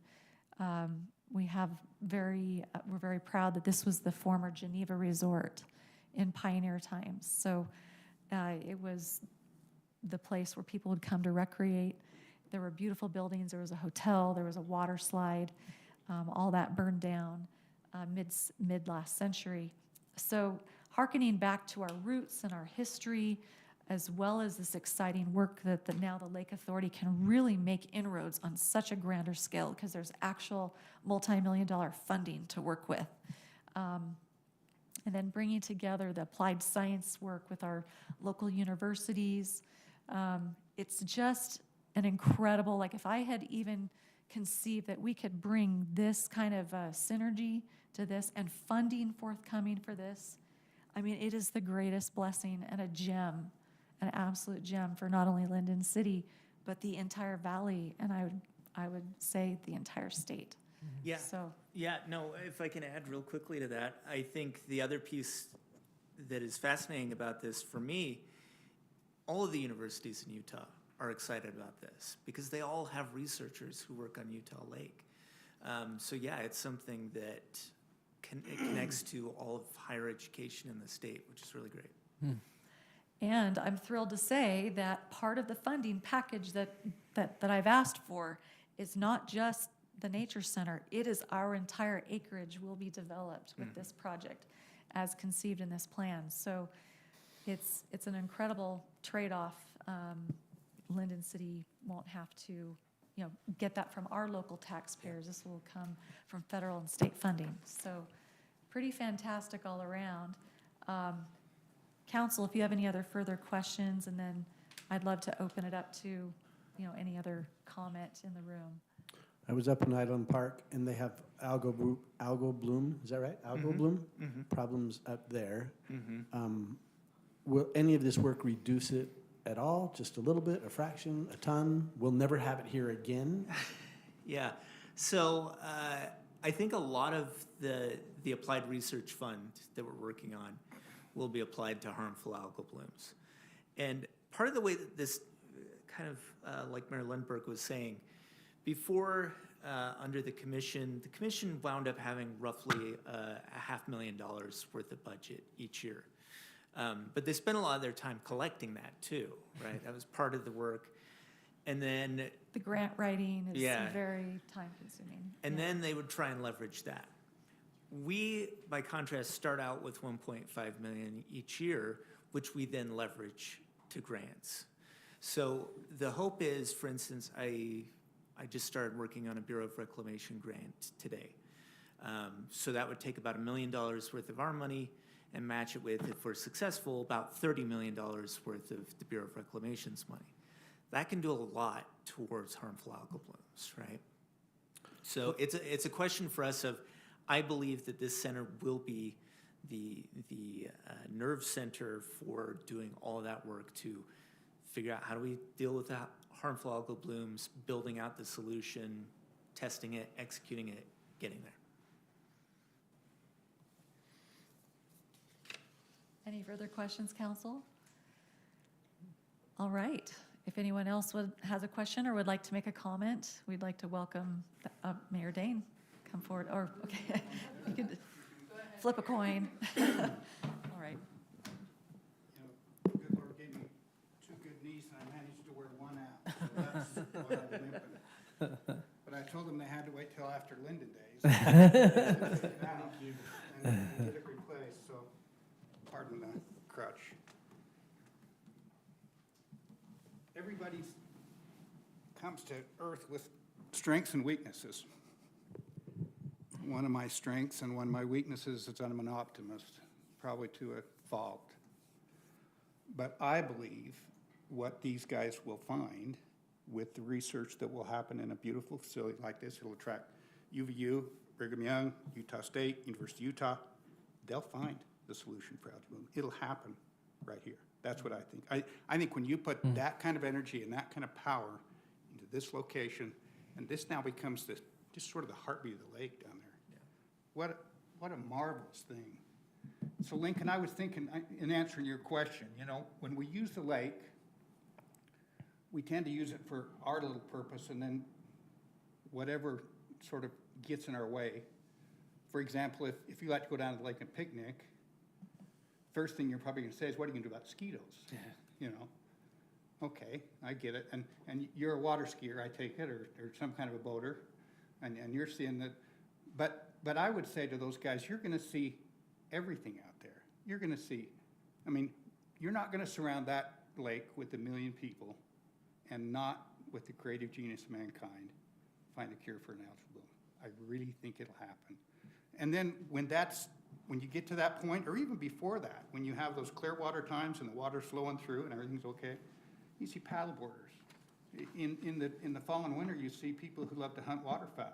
You see people who love to just go out there and go for nature walks. Or, you know, when the water's clear, they love to go out there and take their dogs and chuck stuff out in the water for their dogs to retrieve. And I know there's some bad press about some of those algal blooms and the dogs, and you got to be careful. But when it's clean, it's marvelous. So it can be something for everybody. And we have bald eagles. A place for you to boat. Yeah, I mean the bird watching. You know, amazing. And that little place is really kind of an amazing little spot. When we talked about it last time a few years ago, I had an opportunity to walk out there with Mike Statter, he's the DNR director, now retired, and we parked and walked up that little trail and got to that. I mean, it's like an unnamed body of water that flows in there right there. I don't know if you guys have ever walked up there, but it's pouring in. It's coming out of Grove Creek, and we stood there and watched it come underneath that trestle and looked in there, and there must have been 10,000 June suckers right there, just taking that little creek on the way out, doing their spawn, having their, you know, doing whatever they need to do. But they always told us when I was the chair of the Lake Commission that the health of that lake will be marked by the success of the June sucker. So yeah, you still see carp, but the fact that the June sucker is off the endangered species list, I didn't really realize that. But and what they've done with the delta restoration and the money they put into the lake, oh, you guys, this would be marvelous. This would put Utah Lake on the map for research. It would get it back to its days of grandeur when you can go out there and hunt and hike and fish and enjoy. So for my money, go for this one. Go hard. You got a great partnership, a great alignment, and the Utah Lake Authority and Lindon and now John Curtis and others who will help participate. Congressman Owens too, his district is part of the north end, so. whoever's behind putting this all together, go for it. Supportive of the site plan and It'd kind of be the great. architecture. Yeah, You I feel saw great some about it? throwback, I know they're gonna, Carolyn was telling me they're gonna do some throwback to the old Geneva Resort, some of the Yes. iconic, some of the semicircles and stuff there in the pavilions. Yeah, that'd be awesome. That'd be just beautiful. I don't think we're gonna see a trestle and the guys going down on the paddle boards like that one, but, you know. And we may not see a restaurant for a while, but we're gonna see some great things. And people will go down there, they'll enjoy it, they'll walk through it, they'll get educated about the lake. You know, so many times, I've gone down there with people before and walked along just a little section of beach somewhere, and they've gone, wow, I never knew this existed. I've never been here before, you know? So it's kind of a hidden gem surrounded by a million people, and it's good, and it's gonna get better. So, boy, I hope you guys can support the mayor and make this work. That's my thought. Thank you, Mayor. Thank you. You know, talking about that creek that outlets through Lindon, there's been many jurisdictions that have gotten huge grants, you know, like the sewer plants all around the lake are upgrading, so the water flow is getting better and better, less nitrates, which feed the algal blooms. So, and I wanted to have our Public Works Director, Juan, he also has worked with the Department of Water Quality. We obtained a grant, and it's going to specifically improve the riparian creek beds through Lindon, and that feed right there to our site. Can you just share a little bit about your plans there, Juan? Yeah, so the wetlands that are between Vineyard and Lindon, we got a grant, and we're gonna start enhancing the channel first that conveys stormwater. We're gonna slow it down, try to drop some of the sediments before they get to those wetlands, and then there's a plan to enhance those wetlands, do a maintenance program. And the creek, yeah. And take out more of the pollutants coming from stormwater to dump, discharge cleaner water into that. You can see where all those streams kind of converge there at the top center. The wetlands are kind of in the middle of the page, all the way to the edge, to the right edge. You can see the wetland, that area, that's what we're trying to enhance to take some of that stormwater that flows all the way from Pleasant Grove, Lindon, and Oro. And part of that habitat grant is improving the habitat for the animals. It looked like we had another comment wanting to be made here, or questions.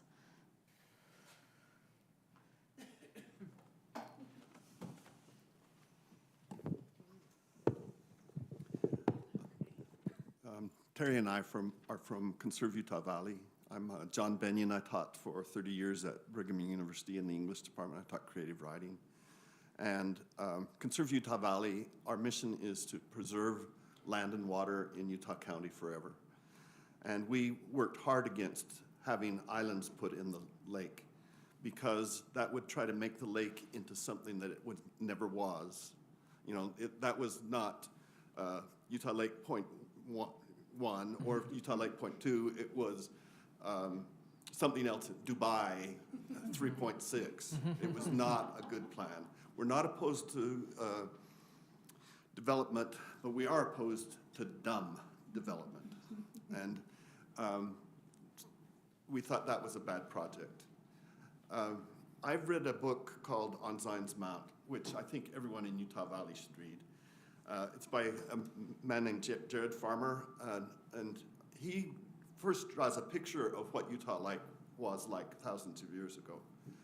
And what it was like is that people from all over, Goshutes, everybody from all over came to Utah Lake because of the fish. And they came seasonally, or they lived here. There was big game. And to answer the question about what Utah, how we could get back to Utah Lake Point 1 if we built a giant fence around the lake, around the whole valley, moved all the people out, moved big game back in, and got rid of all the carp. You know, we could, but all the people would have to leave.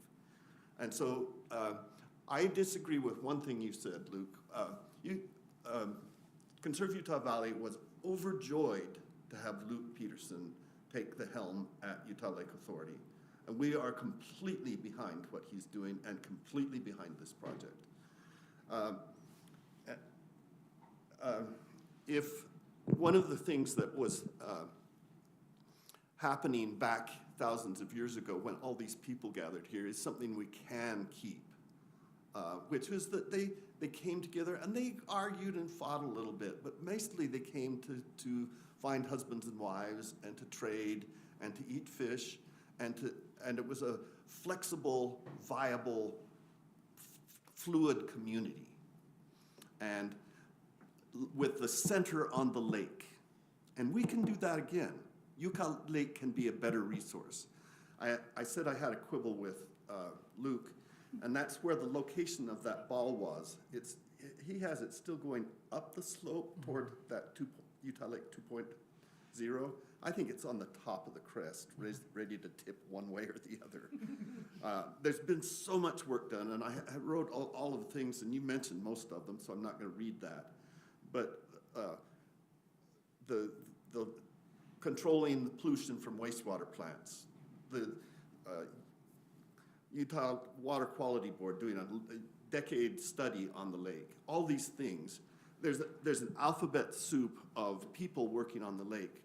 And the Utah Lake Authority, I think, has two vital functions. One is to educate people about the lake, and they are doing dozens of things every year to get people back down to the lake and let them know about it. And the second thing they're doing is coordinating this alphabet soup of government entities that has a stake in Utah Lake, along with citizens and municipalities. We need the Utah Lake Authority to coordinate this work. And this center is an astonishing thing.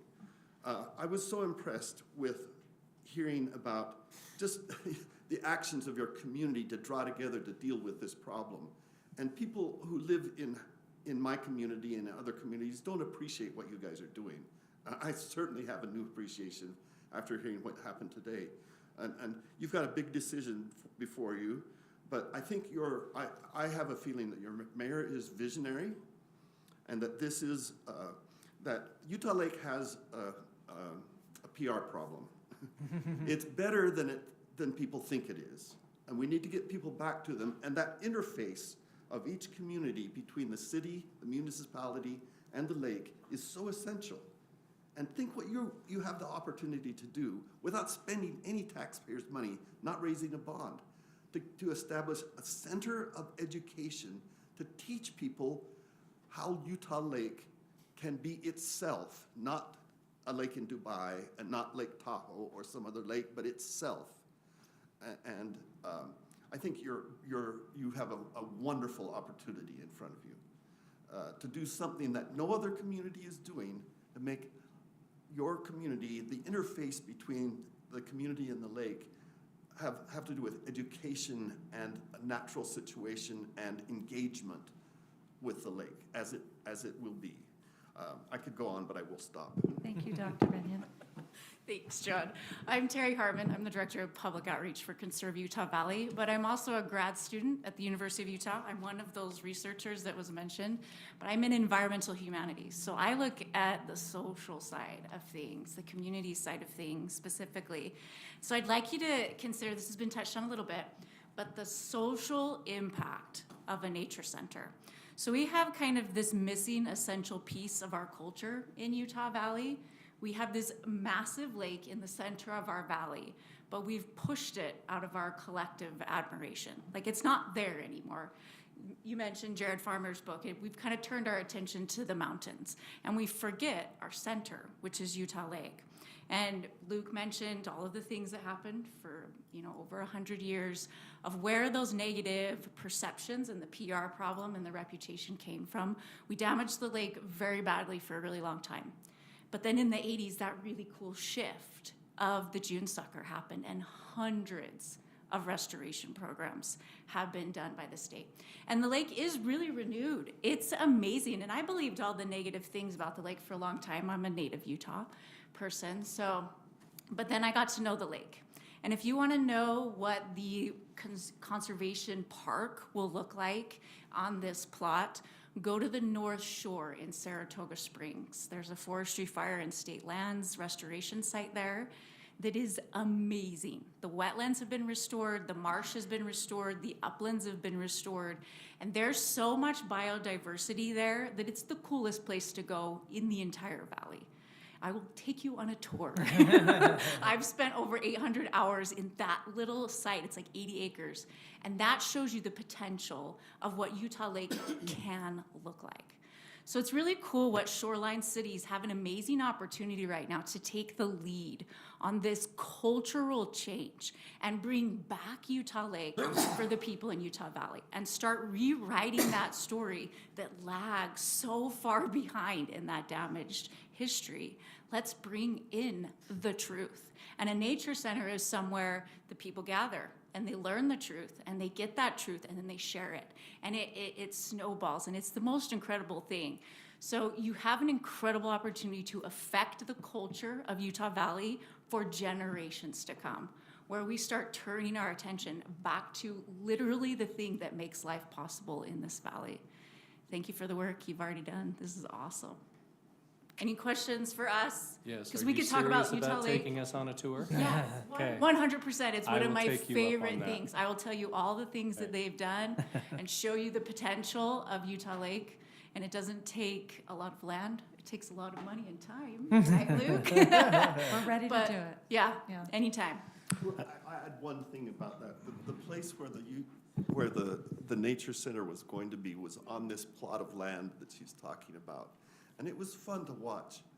This was 2 years ago. It was fun to watch fire start coming out of her ears when we found out that that was the planned location. And we worked hard against it, but we're fully behind this Yes. one. Thank you. Right This place. is Right It's the right place, place. right time, For saving that place. right people.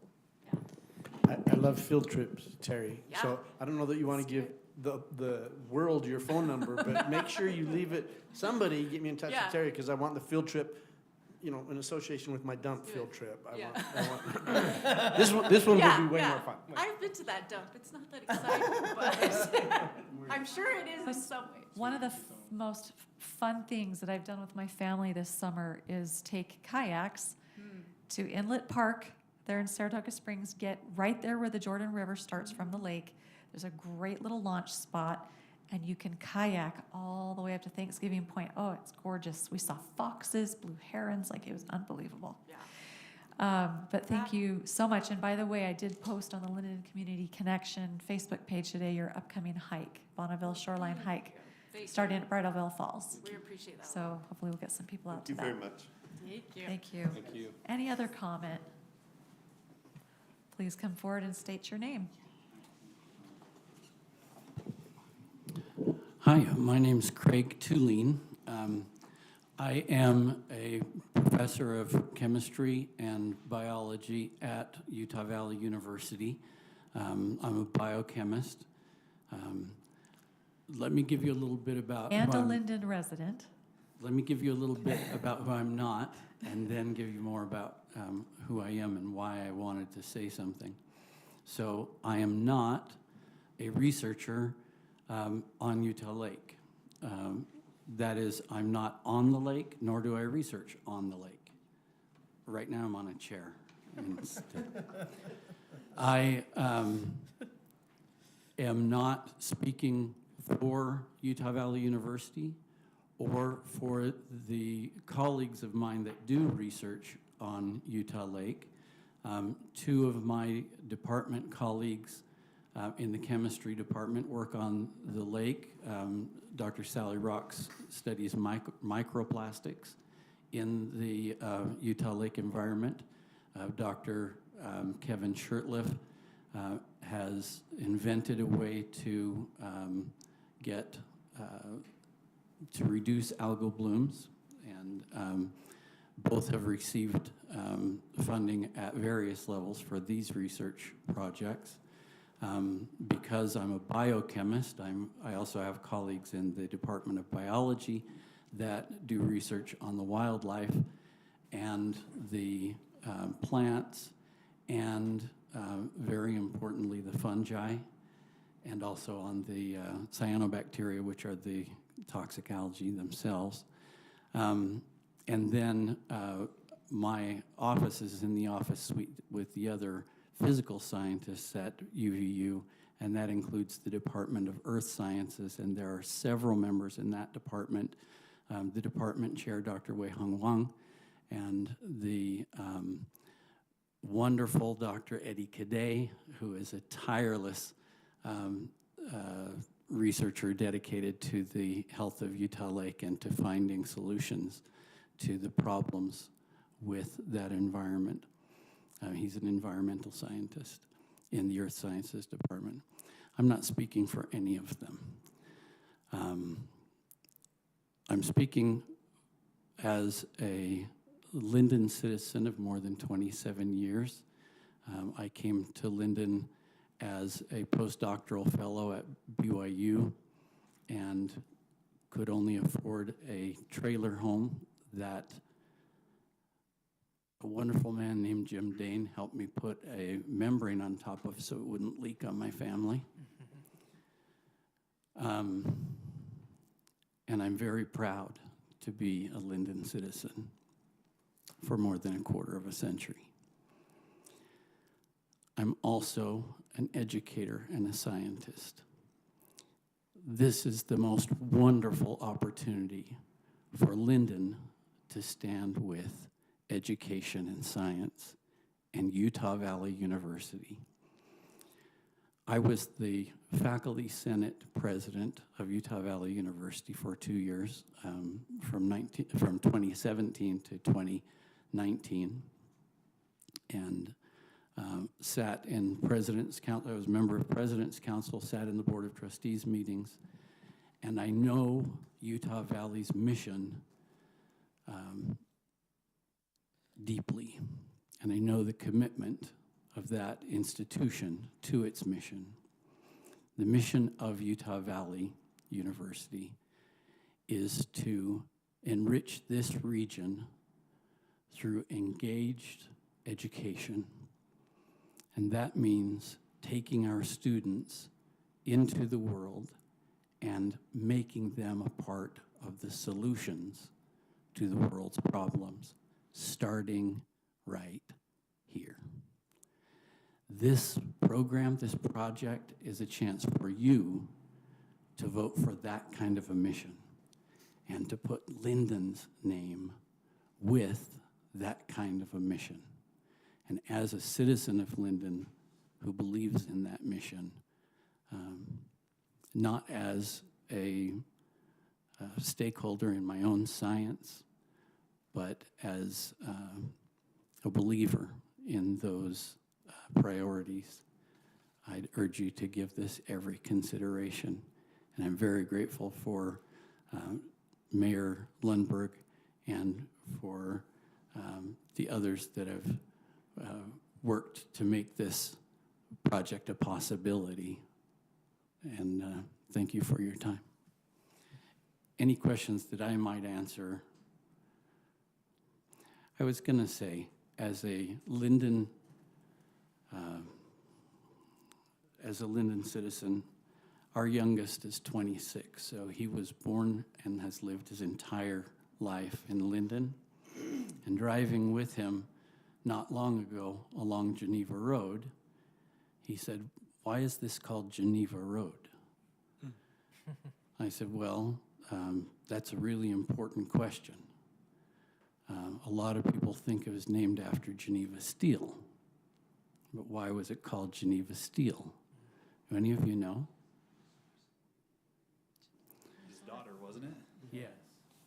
It was named after a young lady, the daughter of a pioneer developer who wanted to take advantage of the beauty of Utah Lake and built a resort and named it after his beautiful daughter. We owe that little pioneer girl something. Thank you. Thank you. Thank you very much. Luke, we're very grateful for your presentation, and if there's any further questions, we appreciate all the cooperation. And as it stands, we're waiting for an MOU from UVU and some documentation on how the agreements and the partnerships might come together. Any other forthcoming things about this proposed project that might be pertinent to the council to be aware of? Yeah, I think we're going to be doing a number of things, including some tours of the lake and the site in particular with lawmakers. Would love to have all of you come out for that. We also have the Utah Lake Symposium coming up on October 21st and 22nd, and this will be the central focus of it. Congressman Curtis will be the keynote, and yeah, we'll be talking about this at length then. And yeah, as I said before, Mayor Lundberg has my cell. You can reach me anytime. Shoot me a text, give me a call, send me an email. Happy to meet and have a conversation with anybody.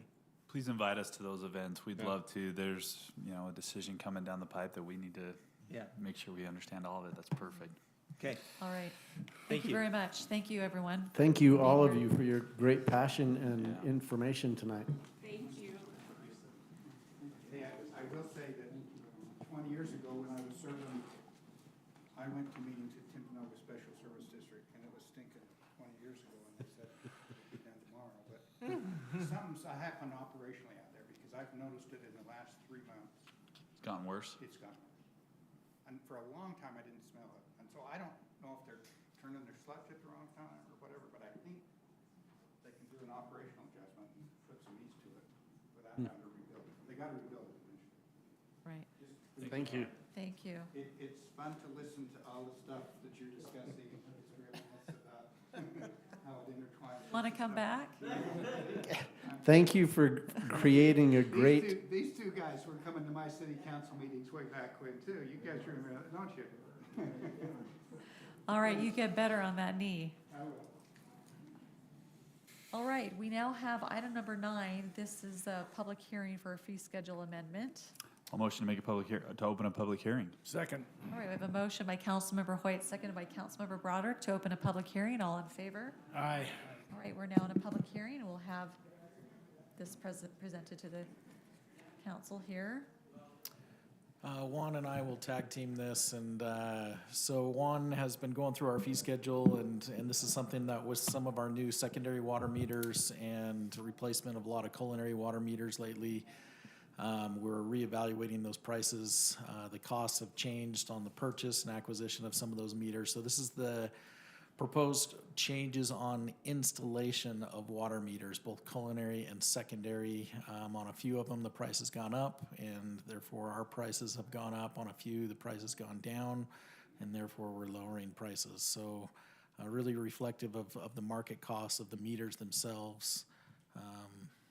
Anything you want to add to that? So this is labor Juan? and materials. It Correct. includes the meter. Okay. Correct. Even overhead for administration, inspection, and installation.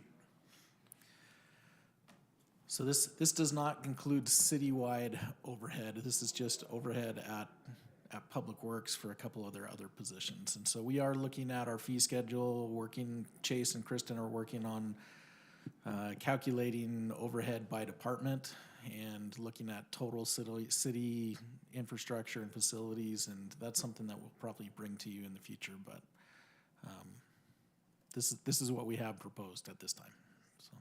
I've been evaluating the fee schedule kind of like the same way we're doing the actual utility fees, where we're actually getting a price from our suppliers, kind of fixed price a year in advance. So every year we'll start to evaluate that to make drastic, small changes to cover our costs. Cover cost is the goal, right? That's it. It's a pretty big jump here. In some of them, the 2-inch meter, so we had two kinds of meters. We have the mechanical meters that were used for culinary meters, and then the technology has improved, and also the prices have decreased on the mag meters, the magnetic meters. They're more accurate. They have less wear. So instead of as a mechanical meter ages, we start losing the accuracy on the measurement. So every 10 years or 8 years, depending on how much that meter wears out, we start losing the water count. So the prices have come down on the mag meter, that we're starting to incorporate some of those mag meters where it makes sense and keep the mechanical meters where they make sense.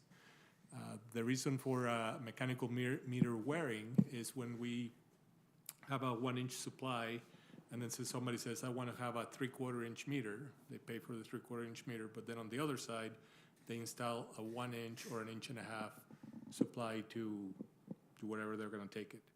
So then the water, as it goes through the meter, speeds up, and that meter can only measure so much, and that's where we get some of that water loss. So this is also making the adjustments to, on a mag meter, doesn't matter how fast the water goes, it just counts the water. And we're trying to start making the shift from a mechanical meter to a mag meter, and those prices reflect that new technology. What's the life expectancy on those new meters, the mags? On the mag meter, it's the only thing that wears is the battery, so we actually just have to go replace the battery. They are telling us right now they're guaranteed for 10 years, but we'll start, when we get to that point, we'll start seeing the accuracy, and it just goes from measuring to not measuring, and then we just have to, once we know that life expectancy on the first meters, then we'll say, okay, if they are lasting 10 years, we're going to go replace them at the 9.5-year mark, so we don't lose any reading of the water. That's probably for my predecessor. That's a task that it's going to have to do.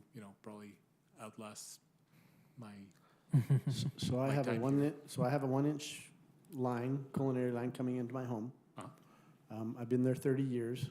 I don't remember ever having it replaced. Is this something that would be passed on to me as the resident? No, this is for new construction only. This is just new construction? New construction.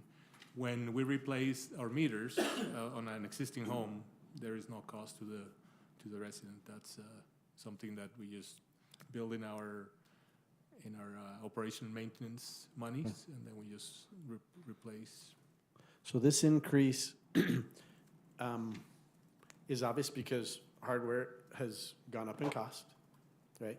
Does this account for, I think I heard you say that you would review this on an annual basis, so we anticipate you're going to come here every year with some incremental costs? That will be the first thing to do. For example, if you look at the 1-inch meter, that's the one that gets used the most. That's the one that dropped the most, or the only one that dropped in price, because there is technology is getting better, and I'm okay with that drop, because 90% of the meters that we installed is that 1-inch meter. So that's on the secondary. On both culinary. Culinary went 435 to 650. Right, on the culinary went from because we're replacing that mechanical meter with a mag meter. So before, a mag meter that's what we use in secondary, which is $800.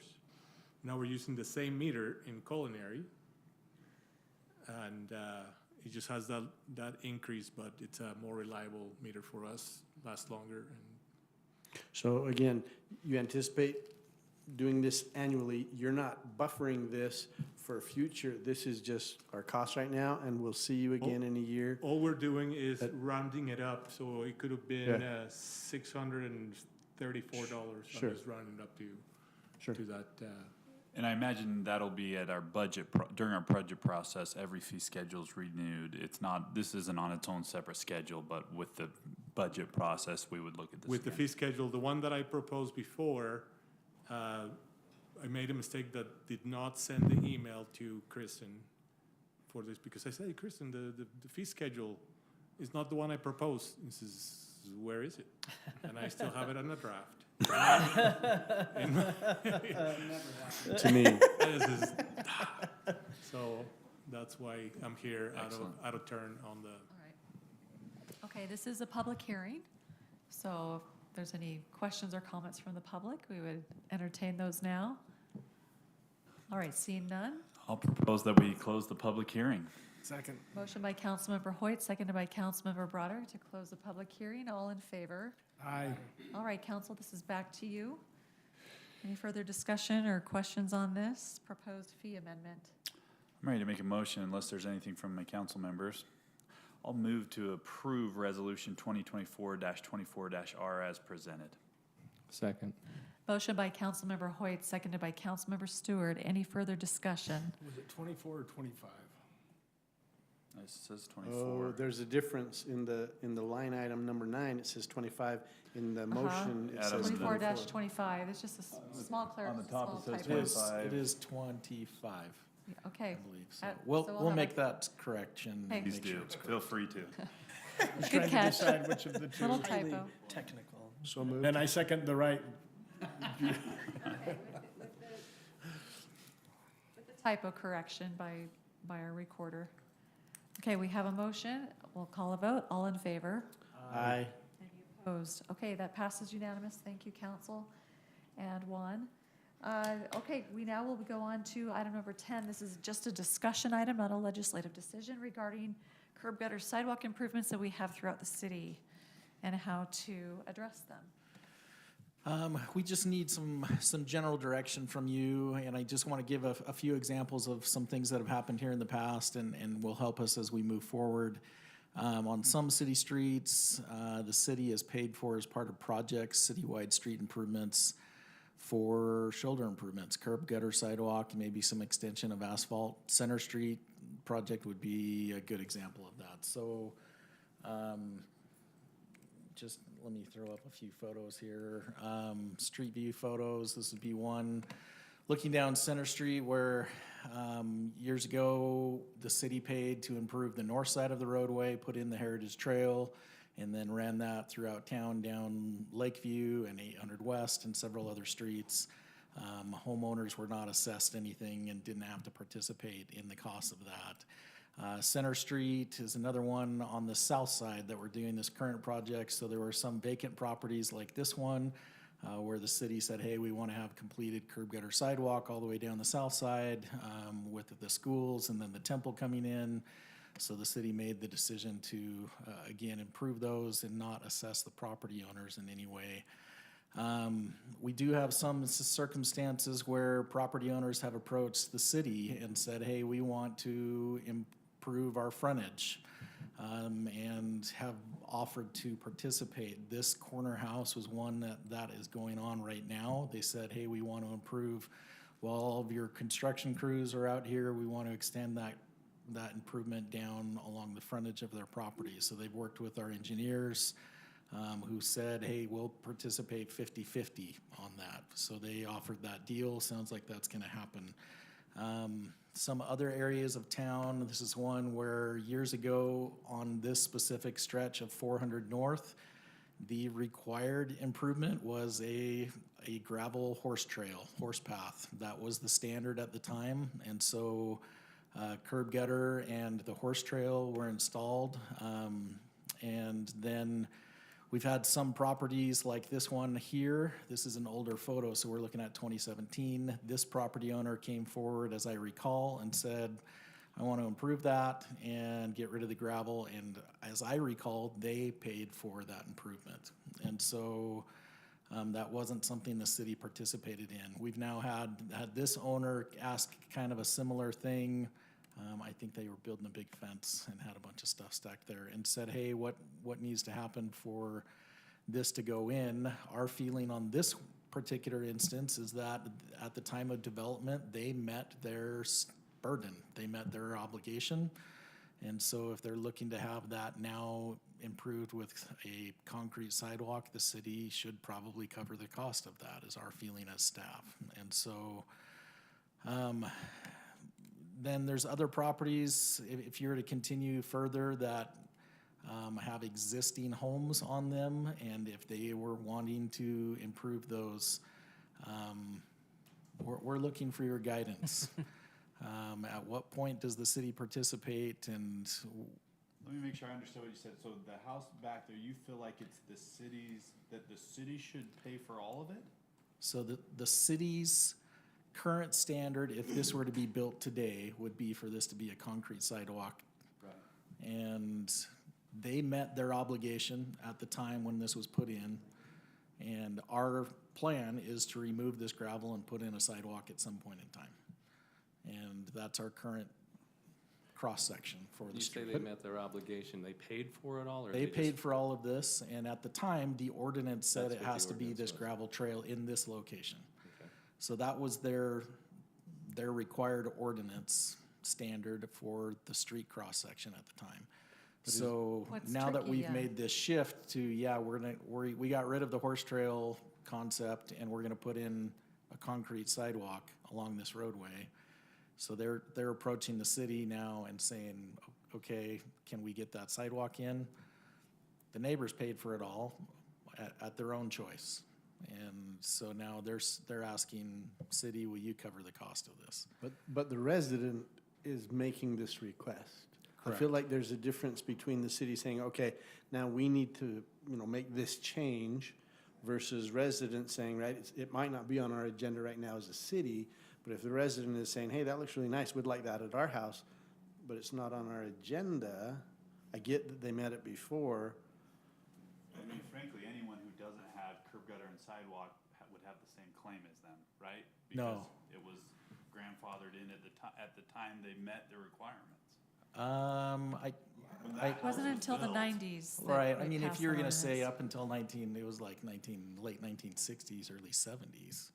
I mean, so you'd have to have a home that predated that, and well, let me throw in a caveat to that. So there is a code section that I included in your staff report, that says if there's an existing home or structure that the city may require these improvements, curb, gutter, and sidewalk. The installation of curb, gutter, sidewalk, drainage, covered fenced irrigation ditches may be required on a proposed street on which a building is to be constructed or remodeled, or on which a new use is established. So we've had some instances where somebody comes in, and let me find the section here again.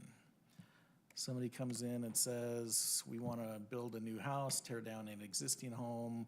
This is an example here. So there used to be an old home on the corner of Center and 500 East. So just across, this is the new Walker Farms right here. This is an older photo. So that home was torn down and there was no street improvements on Center Street. So at the time, I think there was a feeling with the prior building official, and in the past, it's just been perpetuated that adding on those improvements where there is an existing home and they're building a new structure was increase the cost of development. We want to see these old dilapidated places torn down and replaced, and so we didn't assess curb, gutter, sidewalk, or make them improve them in most cases if there was a replacement dwelling. And so in this instance, a new home was built, and I don't recall if the city participated on that ADA ramp. My assumption is that's probably what happened because of the school crossing, but they did not have to put in the rest of their improvements on Center. And so there's cases and examples all over the map. We're looking for your just general thoughts of,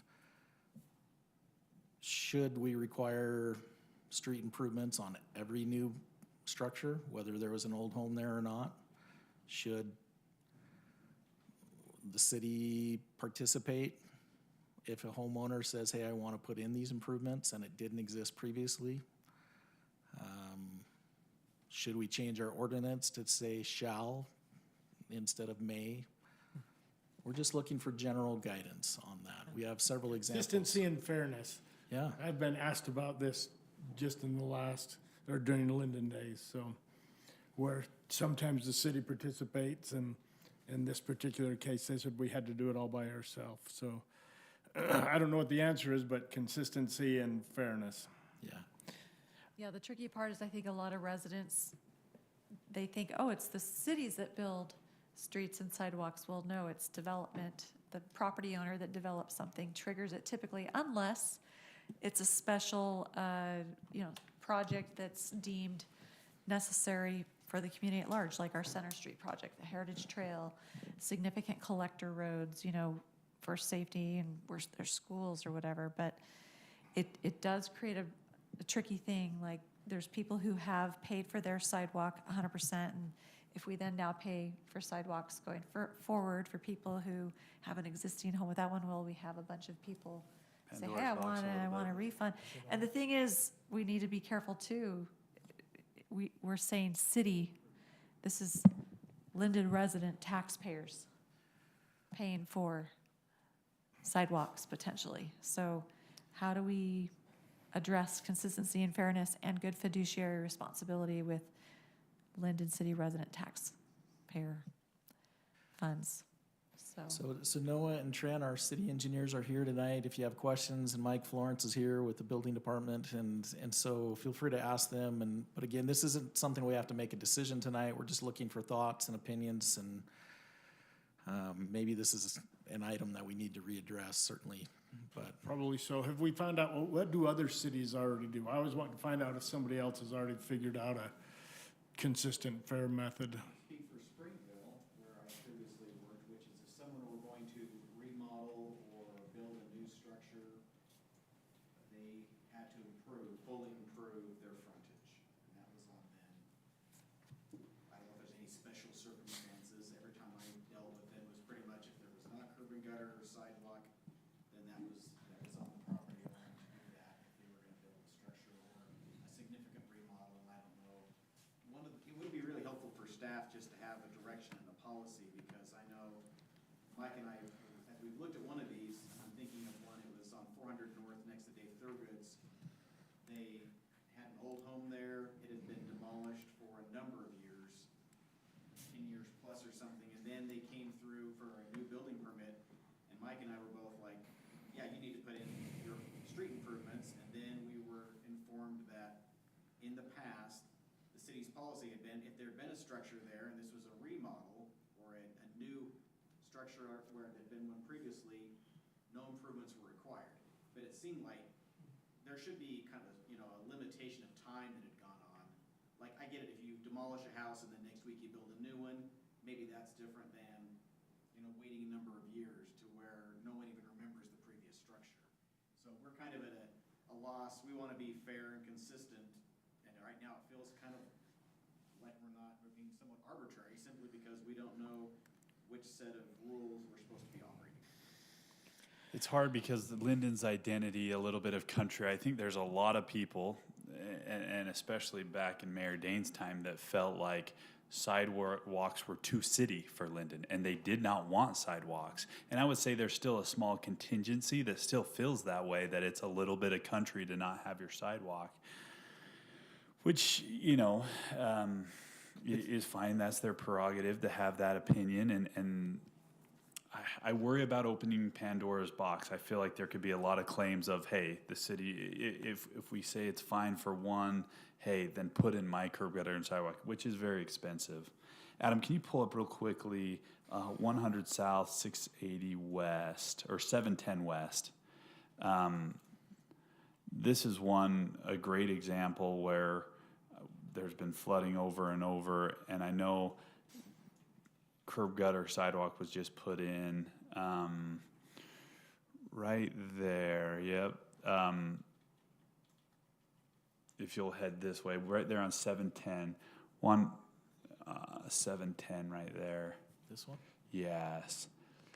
That curb gutter and sidewalk had never been there, and we put that in just this year. What happened in that scenario? Was that the homeowner? Was that us? We did that as part of the reconstruction of 100 South. That was about 2-3 years ago. And so we paid for that. We put that in. Yeah, that's been in for a few years. Part of the road reconstruction too. And so in a lot of scenarios, we'll put it in, but it's because of a reconstruction of a road. Right, and I think you guys, this is just when I got hired here, so probably no one trying to have more history of how, and we talked to the residents there. And Part of this issue, as I recall, so here's a photo from previously. So all of the drainage, you can see the puddle there. Yeah, it was It would always come down flooding. this hill. There was no inlet, and it would just turn and go right into their driveway. Right, So I this was pumped in it part, several times as the Elders Quorum president. yeah. So this was in part to fix a drainage problem, and so as part of that, we connected it all the way down to at the end of the street here. Yeah. We connected at least curb into this existing curb right there. And so if you go forward in time, there's the new curb. We did not put in sidewalk in some of the spots. Because of that. That fence was already there, wasn't it? Yeah. Oh. Interesting. And so there's times where it's made sense for us and it wasn't necessarily at the request of the citizen as much as it was a city-initiated, hey, this is really, I mean, I can't imagine what that would have looked like in Tuesday's Flash Flood event. I'm not saying there was. That's more my curiosity, as I know that that's one that was put in recently. So I wouldn't necessarily say it was a city initiated thing. It was to correct a problem that was happening onto a property owner. And Right. so if that's, so we were helping correct a problem that maybe we maybe had a hand in. maybe had a hand in because of that drainage. Another one, I mean, a very similar one, where's that guy on 400 West that was having the water go in his front yard and he was pumping it out into the street? Right there. And so a very similar stormwater was coming into this guy's. It's further south, isn't it? Anyway, same kind of thing where we had right here. So this. Corner. Johnson's corner. Yeah, this individual, same thing. You can see the patch where we put in that asphalt. It was previously unimproved, and so we. Put sidewalk. Did we do sidewalk? I don't think we did. But this was an issue where his yard would get flooded on big storm events, and he was pumping stuff back out into the street, and we were trying to correct a storm drainage issue, and so we actually went in and put in the curb and gutter to help move that water. So I think there's, I mean, another great scenario where it's a benefit to the city, to our infrastructure as a whole. One thing I really am concerned about is these schools. I mean, it is, with school starting up, it's dangerous up there. And I almost would like to draw a footprint of, hey, anywhere within, you know, a certain amount of the schools, yeah, we've got to put sidewalks just for the safety, which is one of the main things we as citizens, you know, we as city council provide for is. But there are certain areas where I don't think not having sidewalk is the worst thing in the world. It doesn't detract, and it can be classy, like that house that went in a couple years back across from Walker Farm. So this is a tougher issue with several facets, but. Some of the residents though that have that horse trail, they say it just, you know, gets a lot of weeds and it's just a maintenance.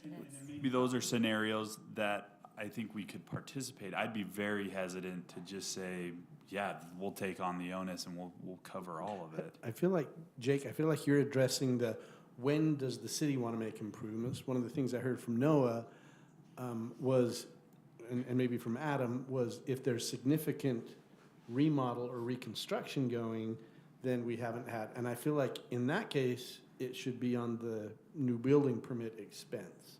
I'm okay, personally. New construction improvements need to be done as part of the new construction. New construction always are, but if it's a rebuild, you're saying you would think we should also require it for rebuild?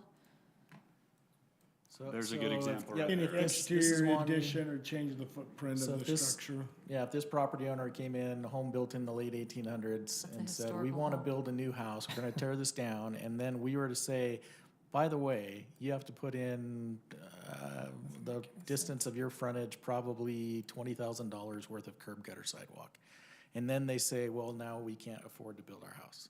That was the scenario that was kind of the idea. That was the idea. Incentivizing. We're like, you know what? We're rebuilds. not going to stand in the way of progress and making our community better and look better, and by throwing out this obstacle. And so that was kind of the thinking of Phil and a few of the predecessors. That mantra was well preceded me, and so we had just kind of looked at things on a case-by-case basis and said, if there was spots where, you know what, there's curb gutter sidewalk on both sides of this property, we should connect this and make this work, then we were talking.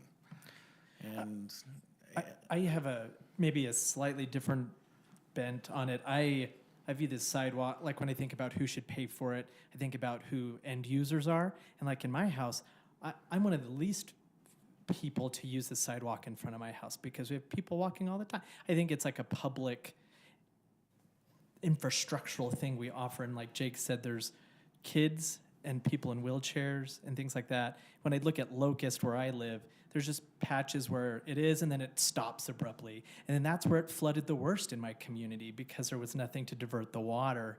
And there is no plan imminently for those sidewalks to go in because they're not going to do anything major. But it's really dangerous to the kids walking to school on Locust Avenue to 400 North. So I'm more of the mind that the city should be on the generous side. And as far as the deluge of managing that, treat it like roads and have a fixed amount of money that could be used towards it, prioritize projects using the algorithm you've kind of said. And then when people come up and say, well, we want ours, it's like, well, we'll get there in 2027, just because these ones need it more or this one's coming in. So I tend to lean a little bit more on the city contributing more often than having the residents who are remodeling their home chip in. I mean, making Lindon a completely walkable city over a 10-year period is probably a multi-million-dollar project, 3-4 million. More. Yeah, I think you're in the tens of millions of dollars, which is tough. That's a hard pill to swallow. That's why on the Center Street and Fourth East scenario, the person approached us and said, hey, I would like to finish my piece. And we went half. And we went half. So Yeah. that was a good, he wants it. We don't try to force him. He has some skin in the game, and the city completes the project on our. We do budget sidewalk funds every year. It's not a huge amount, but we have 10 or 20 grand that we put into the budget. About 50,000 to do the grinding and then replacing of and that's just to replace sidewalk that's already existing. But where we put sidewalk money is on the road fund.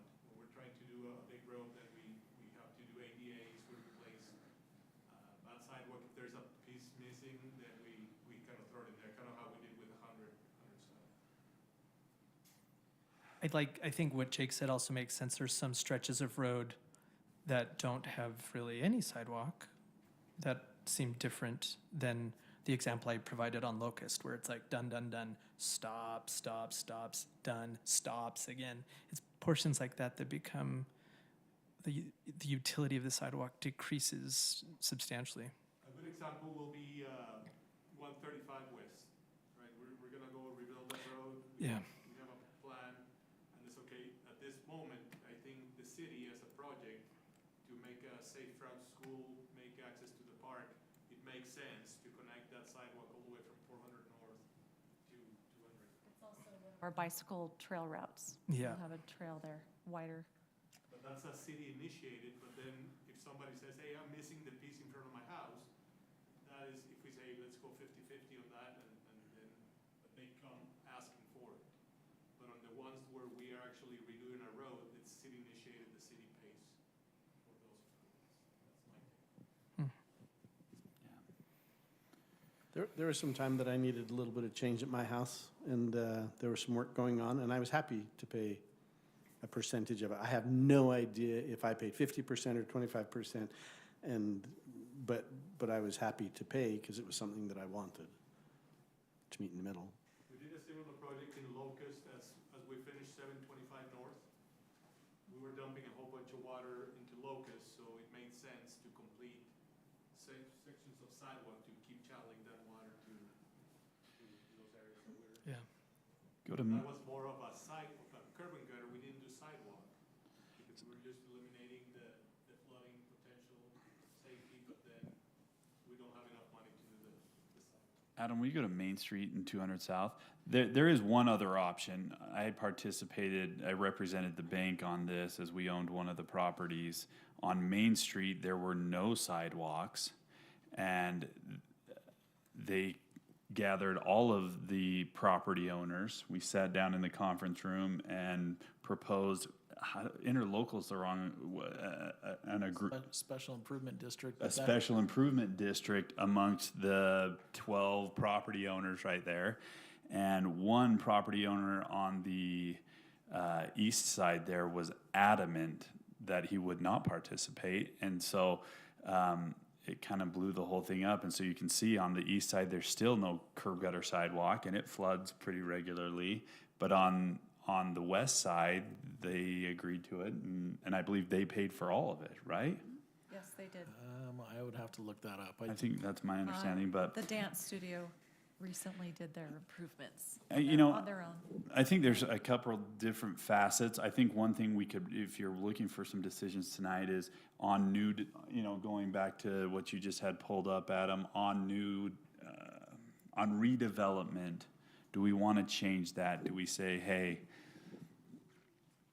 yes, you've got to put in curb gutter and sidewalk on a not a new development, but remodel, right? A replacement structure. Or a remodel. There's a point where, I mean, we had one on 200 South recently that they kept, I don't know, a few hundred square feet of an old early 1900s home so that they could call it a remodel and not have to pay all the fees on a new home. Interesting. And so people will do Change the that. footprint, Absolutely. addition-wise? See, and that starts to me, we've got city initiated, you've got an owner initiated, if you're changing the footprint, doing an addition. Maybe we have a percentage or something, but yeah, this is a neighbor you know probably, Jake. The old milk house, the milking house right there. Yeah. So the old house was about this, and then they added this. Oh, yeah. So I feel like if you're doing, But can I tell you, it is so much better than that It's ugly run old down. house. It looks so much better. And so I'm appreciative of that Yeah, redevelopment. and that was kind of the thinking is, well, if we would have said, yeah, now you have to put in all of this improvement along the Go street. back to, can you go to the previous pictures? Oh, yeah. Because I mean, I got to tell you, this is light years. This is an eyesore that we drove past for years. So there's the current. The old house is right there. and so you're saying they didn't pay any curb and gutter? Well, no, we're just saying It was this would be already an in. example if this wasn't improved. That we probably would not have required improvements along the street frontage. There's significant foundation work being done. I don't feel too bad about saying that your curb and gutter need to be part of the I guess what building permit. my question though is what good is a piecemeal sidewalk? Like what good is like one house that redeveloped, have no sidewalk leading to it, no sidewalk leading after, and we It say, costs less now than it does in the future. And so if there's a way to put it in where it's not gonna harm your neighbors, it's going to be less now than it will in 2 or 10 or Cost. 50 years. okay. So cost really becomes the issue. What we've done is, just even if it's a brand-new house on a vacant lot that we don't require it, what's a good example of that? The pioneering agreement that we've done. 150 East, is that? Kind of just south of the cemetery, lost. Uh-huh. So this cul-de-sac at the end here, we had Allen College's son came in and built a new home. There's no improvements on the entire street. Yeah. And so what was done is he basically signed an agreement that said, yeah, when the city comes through, if and when the city puts in improvements, he's responsible for that cost. And then we record it against the property. It's essentially a lien on the property. Is there a bond letter with that or not necessarily? It's just recorded against the property, Yeah. So which I think is fine. I think yeah, that's a great other way to handle it. areas that we've done in the past, like Maxine Smith, would be one where they put in a home at the end of their cul-de-sac right here. And at the time, when they built, there was no improvements on this roadway. So her home's at the very end. And it didn't make sense to have this floating concrete. And so they posted a sidewalk bond is what it was called. It's a cash payment. And so at the time, we measured their frontage. We had a calculation that said, here's how much curb gutter sidewalk costs. And I don't remember what it is, like $1,700. Well, now to do that, to put it in on her whole frontage, it's probably $7,000 or $8,000. And the city picks up that tab. And so in my history in the planning department was always, anytime we can get the improvements, do it, except there was this issue with the replacement There are structures. issues with the piecemeal sidewalk from an engineering standpoint. Yeah. Frankly, from elevations and drainage, You put something in today and you may end up ripping it right back Yeah. out 20 years down the road. So, but taking the money today and then trying to keep track of that, quite frankly, is pretty brutal. So you're almost better off having an agreement and that it's recorded against the property rather than taking some money today that you're holding it essentially for them at some point in the future, which we've had to deal with this, and then trying to keep track of that, making sure you don't lose that they come later, you know, is the burden on them or on the city to make sure that you keep track of that. They believe they have an agreement, they have a receipt. I mean, it just becomes. And understanding what it truly is, what they agreed to. Problematic. So I don't like taking that kind of bond, Jake, as far as that taking cash. Yeah. You're better off having kind of a, I'm not gonna fight a future project agreement, but that goes with the property for if they sell the home. The future property owner may not really appreciate or know that's there, and then they get stuck with the bill in the future, but who else is gonna pay it? Not the guy that moved. Yeah. 200 east, 200 south. A good example of curb and gutter put in with no drainage at the end, and it was just a big. Okay, this is one here too, Charlene Byland's home on 4th East, if anybody knows where that is.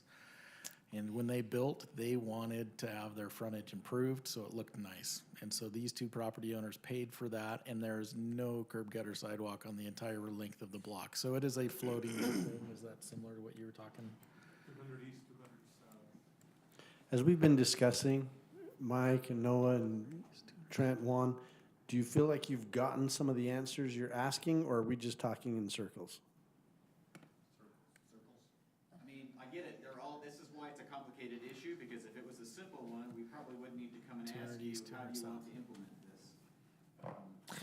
I guess procedurally, what would help me is if you wrote down the thinking, like if you made your decisions into a flow, because you've already said when it's city initiated, when a resident's willing to chip in, if you just put to paper the thought process you've been going through, and then I could respond to it like a document to say, does this flow make sense to you? I could give you more pointed feedback probably than just like a off the top of my head brainstorm. I get that, I guess we're just trying to come up with, what does that mean, like a remodel, what constitutes a remodel? Yeah, I think we could probably give them a clear answer on the remodel. Double the, you know, are you leaving one wall so you can call it a remodel, and then you don't do any of the improvements, or is you have to be completely destroyed? People will leave one foundation wall and call it a remodel, I've seen that, you know? For me, I think as a builder, it's when you change the footprint, you add on, if you will. That strikes me as I think they ought to probably do the improvement. So that's foundation work, Yeah, if they isn't add it? one, you know, like a dining room, that's, 30 square feet, then that constitutes putting in all the improvements across the frontage. People just probably will be like, right, but maybe that's the decision. Or do we incentivize Rebuilds. saying the city will contribute 50% of the cost if you add curb gutter and sidewalk in front of your house, and we allocate a certain amount of dollars per year, and then if we have a project coming in, we contact those people and say, hey, we're having this, you want to participate? We get enough participation, we move forward, if not, so. I just have a quick fundamental question for the council. Are we at a place philosophically where we want curb, sidewalk, gutter throughout the city? Is that what we're aiming for ultimately? I feel like I'd like to see it, but like in the college situation, that doesn't bother me at all. All right, we have a comment from a Part of the community member. stormwater. Go ahead and state your name for the record if you want to.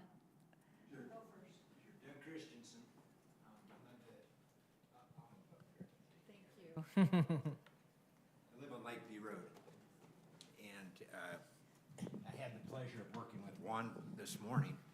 Pull your microphone over by in solving a real problem, perhaps caused by the recent flooding, and it occurred just behind here on Main Street in the hollow, and there's a lot of gravel that washed down the road and into the irrigation pipe. A little curb and gutter would keep that gravel out of the irrigation pipe. It has completely blocked our ability to irrigate our property.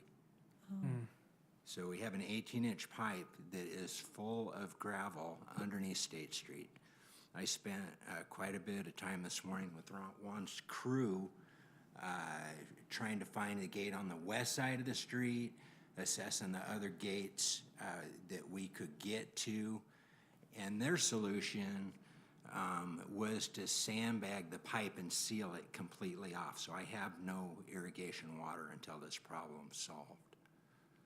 So this is a real problem that really needs to get solved. There's a pond that this little bit of water comes into. There's fish in that pond. They need the water. We need the irrigation water. We worked with the city.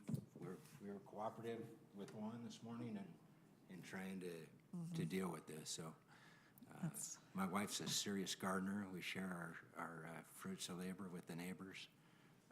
That's great. We enjoy the trail very much. Thank you.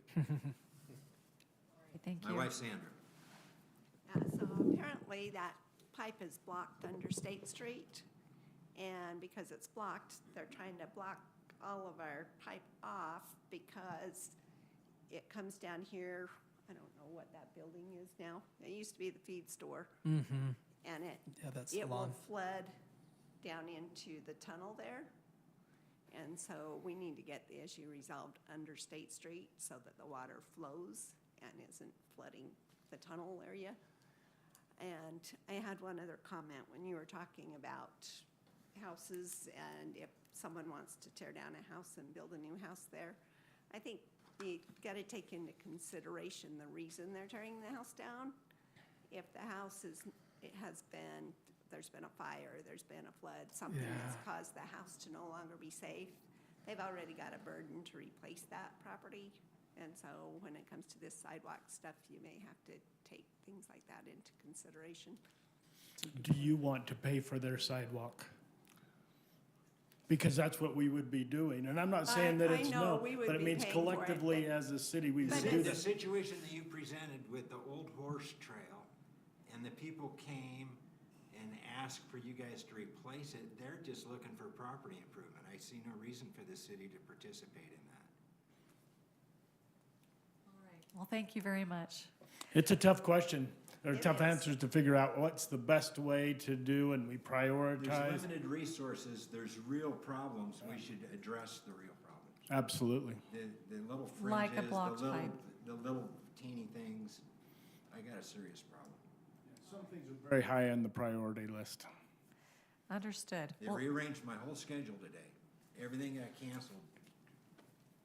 Till now. Adam, can you pull up over there where the water goes into the hollow on Main? I think it's Main Street. And it is near the school. I mean, completing the sidewalk and making that, there's some big drains down in there, but they just allow all the gravel and all the water to go down into the hollow. Is this where you're talking? Yeah, that's what we're Yeah. talking about. Yeah. That just needs to be contained there a little bit instead of all the gravel running down there. You have there's trees down there, there's leaves and branches that have gone down into the hollow. So even get water coming through. Where's the you gravel have to coming clean from? that. I I don't took a know. picture of it. We but- can It doesn't go look like that now. It flooded really bad. It's just runoff from, like, we had gravel citywide, just gets a little bit of gravel from this driveway, from that driveway, from. yeah. There's From no the side of the sidewalks, so it's all just top soil. So All we- right. we get it. I apologize. We probably can't go off track too much here from the agenda. I think we definitely hear you and. Well, just on your way yeah. home, go up the Yeah, we road, can you'll look- check see into all it. the gravel that's come down and everything that's gone into the hollow. It's a real problem. And it's gone on for years and years and years. Our water supply has slowly decreased to where we're the only ones left able to use any of it. Okay. Thank you so much for bringing that to our attention. Thank you and- for and listening to us. Keep working with staff on that. Okay, council, let's wrap this up so we can get going on to our, yeah. Had an idea. Yes. So we have I'm kind of brainstorming, and I thought of something that's similar to our citizen-initiated traffic calming program. So we frequently get residents who request to have speed bumps put up on their road, and we don't just automatically go and install we do a traffic study and then we award a certain amount of points depending on how fast cars are going and the volume of cars. And then from there, there's more criteria. If it passes that first threshold, we look at more things like pedestrian volume, bicycle volume, things like that. We could do something similar, deciding how much the city would be willing to contribute to sidewalk improvements where residents request it. Like, I love that idea. Ditto. Yeah. a safe route to school that's on, each school has their own adopted map. If it's on that, it could get a certain amount of points. If there's other adjoining improvements, there's another certain amount of points. Totally. Whereas if it's gonna be an island, it doesn't get that.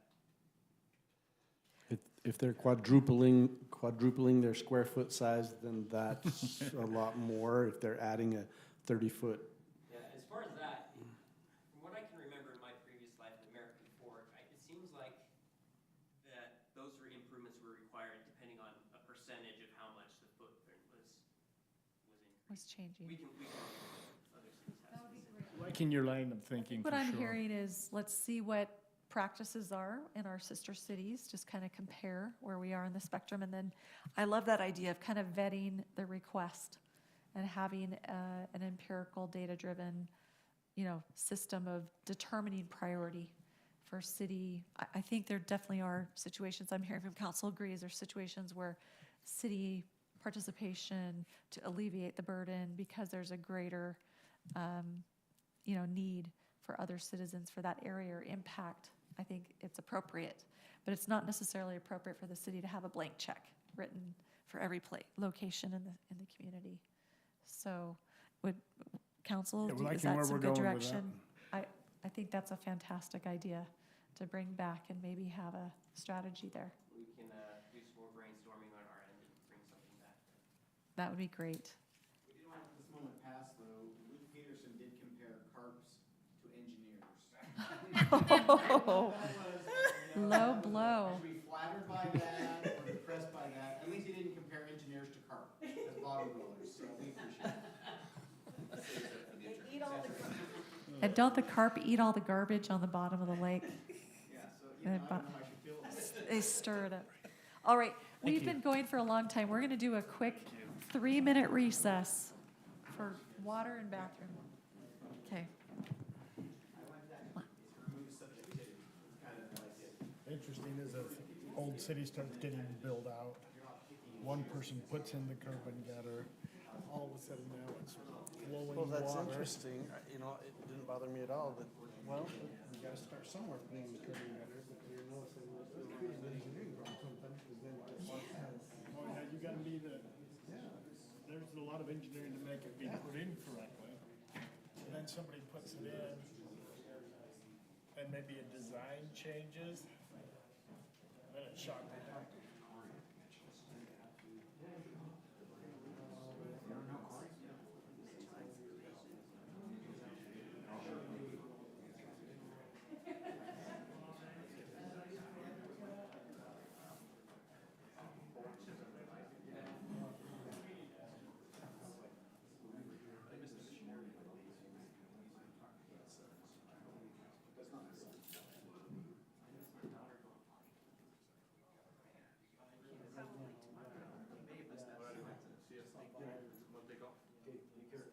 What's your number? I'll call you.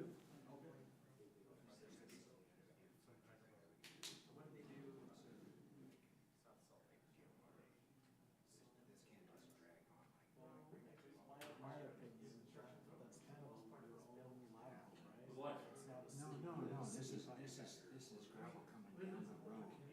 It's diverting into an area that it shouldn't be diverting. There's other drains, there's other storms. And that's what they talked about on here, is putting curb and gutter for people that have a little bit, teeny bit of flooding accumulated. Where this is going to be. Our responsibility wouldn't be to maintain. No, but just to keep the gravel out. Sure, we can try to do that. But clearing it right now on the State Street, All that stuff that's come in there for years and years and years, I'm gonna need some help with that. I was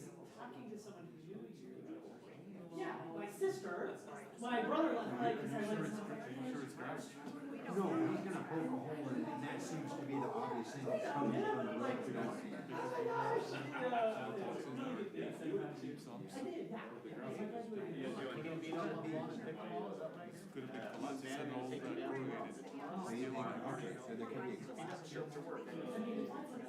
It's corrugated steel pipe, could have roots, could have, but the ground There's going to be a lot of roots up there. but the boxes we have there, where the water comes in, all 3-foot sub. And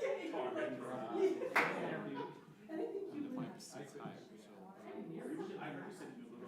Oh, I know, but I was in there, it was all plugged up, and I could kind of see where, these big floods. And if that gravel was kept out of the hole, we'd be good, we'd be in good shape. So it has a big sump, and then it has a snout, which covers the edge. So anything that flows, the bark and everything, it stays in the top.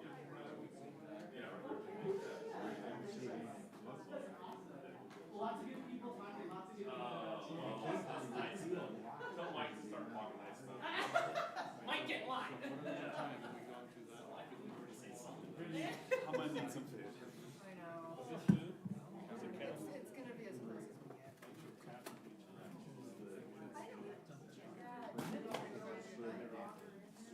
it has gone through.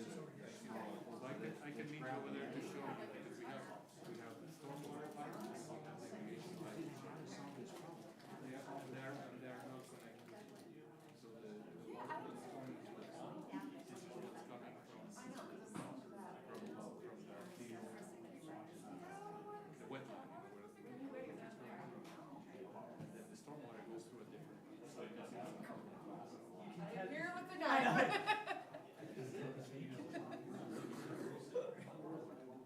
Yeah, I think I'm more of a.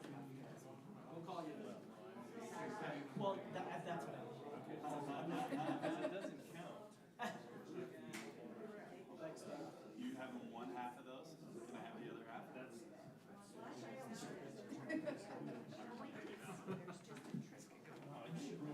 Dang it. Sorry.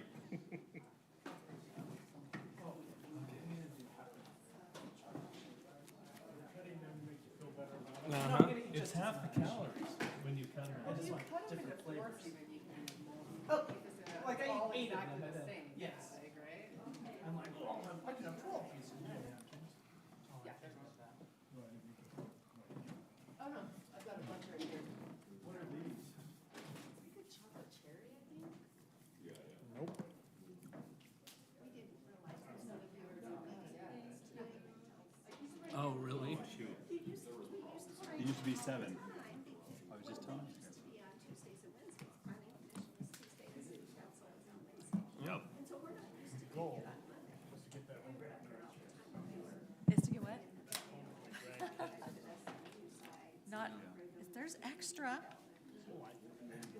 That's not that. We've been Monday for a few years. Earlier, I would have known it was city council tonight. We're used to city council being on Wednesday, so you can tell we haven't been for a while. Well, good, now you know it's Monday.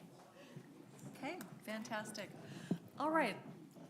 Saying goodbye to our Public Works Director there. Let's get the meeting back going here. And we've had some very patient applicants here tonight for our last items of business. All right, we are now on item number 11, and this is a continued item from our last meeting for general plan amendment, and we have 3 agenda items here that are somewhat coordinated together potentially on this. So we'll go ahead and turn this over to our Community Development Director, Mr. Mike Florence, to go ahead and get us up to speed. Okay, thank you, Mayor and council members.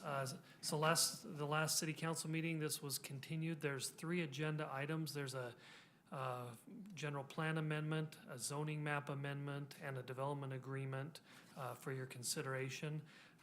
So the proposal is on our 700 North Corridor, on this piece. Let's see, it'd be on the north side, furthest east piece on the north side. The proposal is to change the general plan from the designation from commercial gateway to mixed commercial. And the proposal by the applicant is to construct about a 90,000 square foot indoor sports training facility, where 50% of the building at the current proposal would be for the sports facility. The other 50% of the building would be for a warehouse type use. The applicant can talk more about that. He's had some discussions with his other partners recently. He can talk more about that here in a few minutes. So for this to happen, the city council would need to change the general plan. And then from the commercial gateway to mixed commercial, I've included in your staff report what the plan is for 700 North, the goals are, and for your consideration. The other item is to change the zoning map. Let me go to that real quick. So the current zoning is Lindon Village. You're all aware of that. The proposal would be to change this portion in red from Lindon Village to mixed commercial. The current Lindon Village zone doesn't allow for warehouse type uses. And so this would allow for, this type of building that will be built, and I'll go through the floor plan and the renderings here and just as a brief overview. So that the purpose of changing the zoning is to allow for the type of building and the mix of uses that the applicant is petitioning.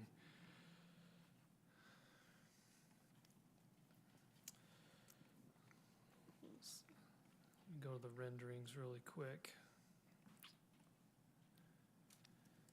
Okay, so the applicant, here's sorry.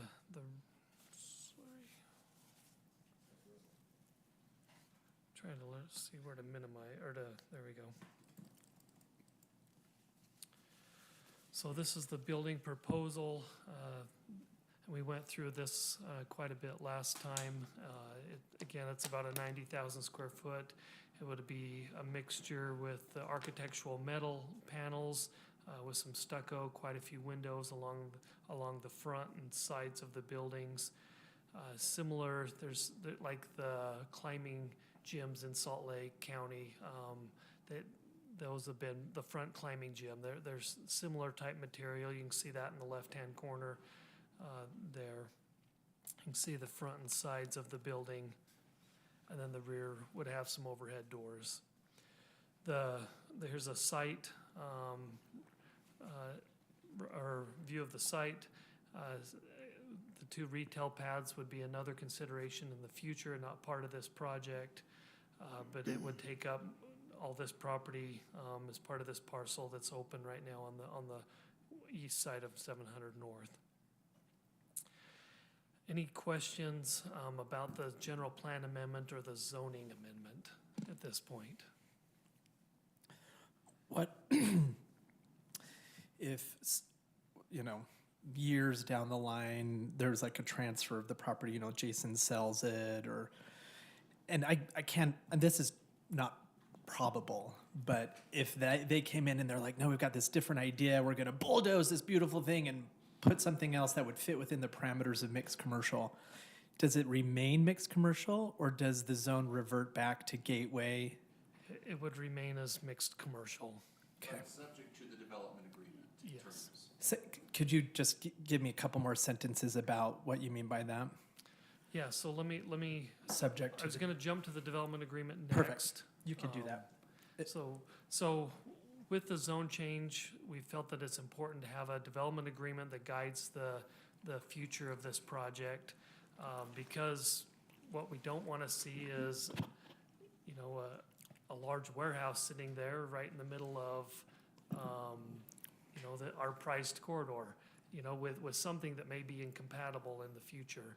Yeah. And so the proposal, and this has kind of been ongoing since we sent out the staff report, so we need to discuss this a little bit more. So the current proposal is that 50% of the building would be the sports facility, and 50% would allow for a warehouse use. The NutriCost is a partner of Jason's and is looking at 50% of that building And as Jason's business grows, then the warehouse use would be reduced. I think he's got some updates for you tonight, but that's been the proposal so far. Let's see. So the development agreement, kind of what we've been, let me go to the change really quick. So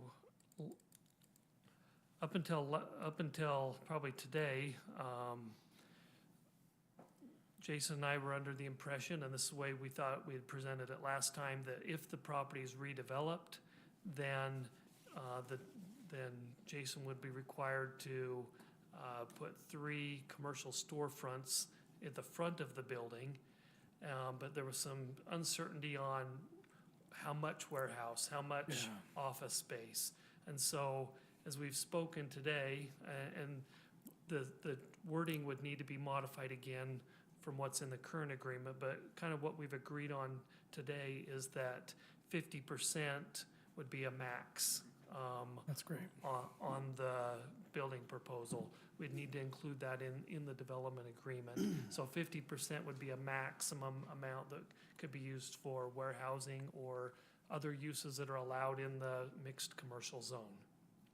And so the proposal would be that if you feel that you want to approve this development agreement, that we'd have, with that direction, then we would work on the language and allow the mayor to sign that, if you're comfortable moving that way. Thanks for doing that. Appreciate it. And so, but still, the 3 storefront units would be part of that, to break up that building, to allow from additional uses in the future. So, that's kind of an overview of the general plan amendment, the zone change, and the development agreement, 3 separate agenda items. And so myself and city staff and the applicants would be glad to answer any additional questions. So Brian, could you say a little bit more? So when you say subject to the development agreement, meaning in that development agreement, it specifies certain things that are no longer permitted there. So those types of businesses couldn't come in. Exactly, that space could not be used for any of those uses that have been identified in that development agreement. And if something were to happen to this building and, it burned down and they went to rebuild, that new building would have to still meet these requirements. They could put up to 50% of that new building into warehouse, but they would have to develop the rest pursuant to the terms of this development agreement. And the agreement is recorded against the property and it runs with the property in perpetuity. Okay. So, Thank you so much. All right, I feel like these 3 agenda items are kind of a holistic, decision once we start one. So I just want the council to feel free to ask any and all questions pertaining to all 3, so that we feel like you're prepared when the first vote comes along. So I think it'd be good for you to hear from Jason too. yes, On so we'll go ahead and invite the applicant to come forward and state your name I for haven't the met a record. couple of these guys yet. So good to meet you. I would have dressed up a little bit nicer, but I came from my kids' football practice, so. Just to start out, I'm a 21-year resident of Lindon City. I love this place. Sports is a big passion of my family, everyone I hang out with, that I do things with. Got kids playing at Pleasant Grove High School. So this is very much a passion project for me. I understand that through the discourse I've had with the mayor and others, I understand you guys are doing what you need to do and feel comfortable with protecting what you need to protect. I'm also trying to protect myself through this process. So I hope you understand that. Our intentions on this building, I've told the mayor several times, I'm being very cautious of what I'm trying to represent and promise. I don't want to go down a road of like, hey, this and this and this are happening. And so when we present the plan of the warehouse, our full intention is to expand the entire building. We are just trying to be smart about the way we do that. It's a lot of space. It's a lot of money. This is definitely and I've told you guys prior, if I was just trying to do a basketball court or a warehouse, I should say, if I was just trying to do a warehouse, this would not be very smart of me to build a $23 million warehouse in this location. The intent is we feel like this is going to be a massive draw for the community. It's great access for everything that we want to do as far as the sports side of the business goes. And we just think it's going to be a massive draw. We've been working with this with Mike for a long time. We're also under contract on the 2 corner lots west of this piece that we have big plans for with connections into hotels and other things. That this is just going to be an anchor for what we're trying to do in the grand scheme. So that being said, there has been some things that have changed up a little bit in conversations I've had with my partner. His name is Min Kim. I don't know if you guys are BYU fans, but he's the head of the collective at BYU. So all these awesome basketball guys we're getting in right now, he's writing the checks, I guess. His business is flourishing. The majority of his warehouse space, I think he has like 800,000 feet currently down in the Vineyard area. He's approached me in the last week that he might want to consider moving his headquarters to this building and have Class A, Class B type office space in there. I don't know where we're going to land on that, but that's currently what's being discussed.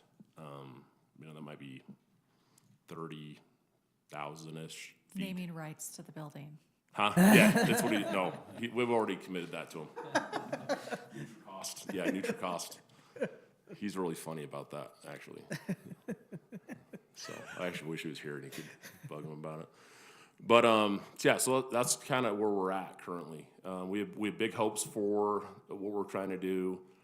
I travel all over the country every summer doing volleyball and basketball with my kids. I go to all these facilities, and that's really where this is kind of stemmed from. You go out to these facilities and you get jealous of what they have, and I'm like, man, if they can have this in nowhere, middle of nowhere, Texas, I don't know why we couldn't have something like this cool like this in Utah County. So yeah, we're excited to bring something really special to Utah County and Utah in general, where we hope to host a wide range of massive tournaments, bring in lots of people, and it's a lot of fun. So I don't know if any of you new guys have any questions. If you guys like sports, if you don't like sports, you probably don't like this idea. But Planning Commission. Jake's already committed to bring his kids to the facility. So Customer membership. yeah. I wanted you, Lincoln, to share the discussion, how it went when this was presented to the Planning Commission, since you are the liaison to the council on this. The Planning Commission was all very favorable. Could I interject real quick? Because I have the same, I would like you to do that, but I know they carried it forward once and then they unanimously approved it. I'd like to know from your perspective, what were the reasons for carrying it forward? I think that was all part of just appropriate actions for the community, meeting the needs of the city, right? I don't think it was carried over because Concerns, I think it was meeting timeliness and giving people the opportunity to weigh in if they wanted to weigh in, because they themselves had no, Brian, was that I was gonna say, yeah, it was me coming and saying, hey, we need a little more time to do this development agreement, as much as anything, so. That's, I thought that's in all the notes, but anyway, just wanted to. Laws changed a little bit where the planning commission needed to review the development agreement. Okay. no hesitation at all. Personally, as I was sitting there, and I talked to Jason a little bit afterwards, I'm a big fan of it. I'm totally in favor of it. Whatever hesitations there may have been about a warehouse there, I just personally feel like this area, if it explodes like we want, I don't know that the warehouse is gonna be their most profitable, way to lease the space or use the space. Tenant, yeah. So no, I mean it'd be really dumb for us to lease it as a warehouse. I mean, it's like $14 a foot versus, something like a retail spot. You're probably in the upper, mid-20s. So I mean, imagine as you've gone through this journey of kind of developing this concept that you, as you said, you've been to other places, Yep. you know, and seen their things. What in your mind would be kind of your idea of a rollout? How long would it take to kind of ramp it up to your? So it's a great question. So we're going to start with 4 full-size courts, which is 8 volleyball courts, 4 full-size like high school courts, basketball courts, and then we have pickleball, and we're going to do a wide range of things. If any of you guys play pickleball, we're also looking currently of adding an upper track, like a walking track, running track. In there, we're discussing a wide range of options. I mean, first things first, we just trying to appease you guys, make you happy with what we got. But we're looking at some gym partners, chiropractors, trainers. We want it to be a first class facility.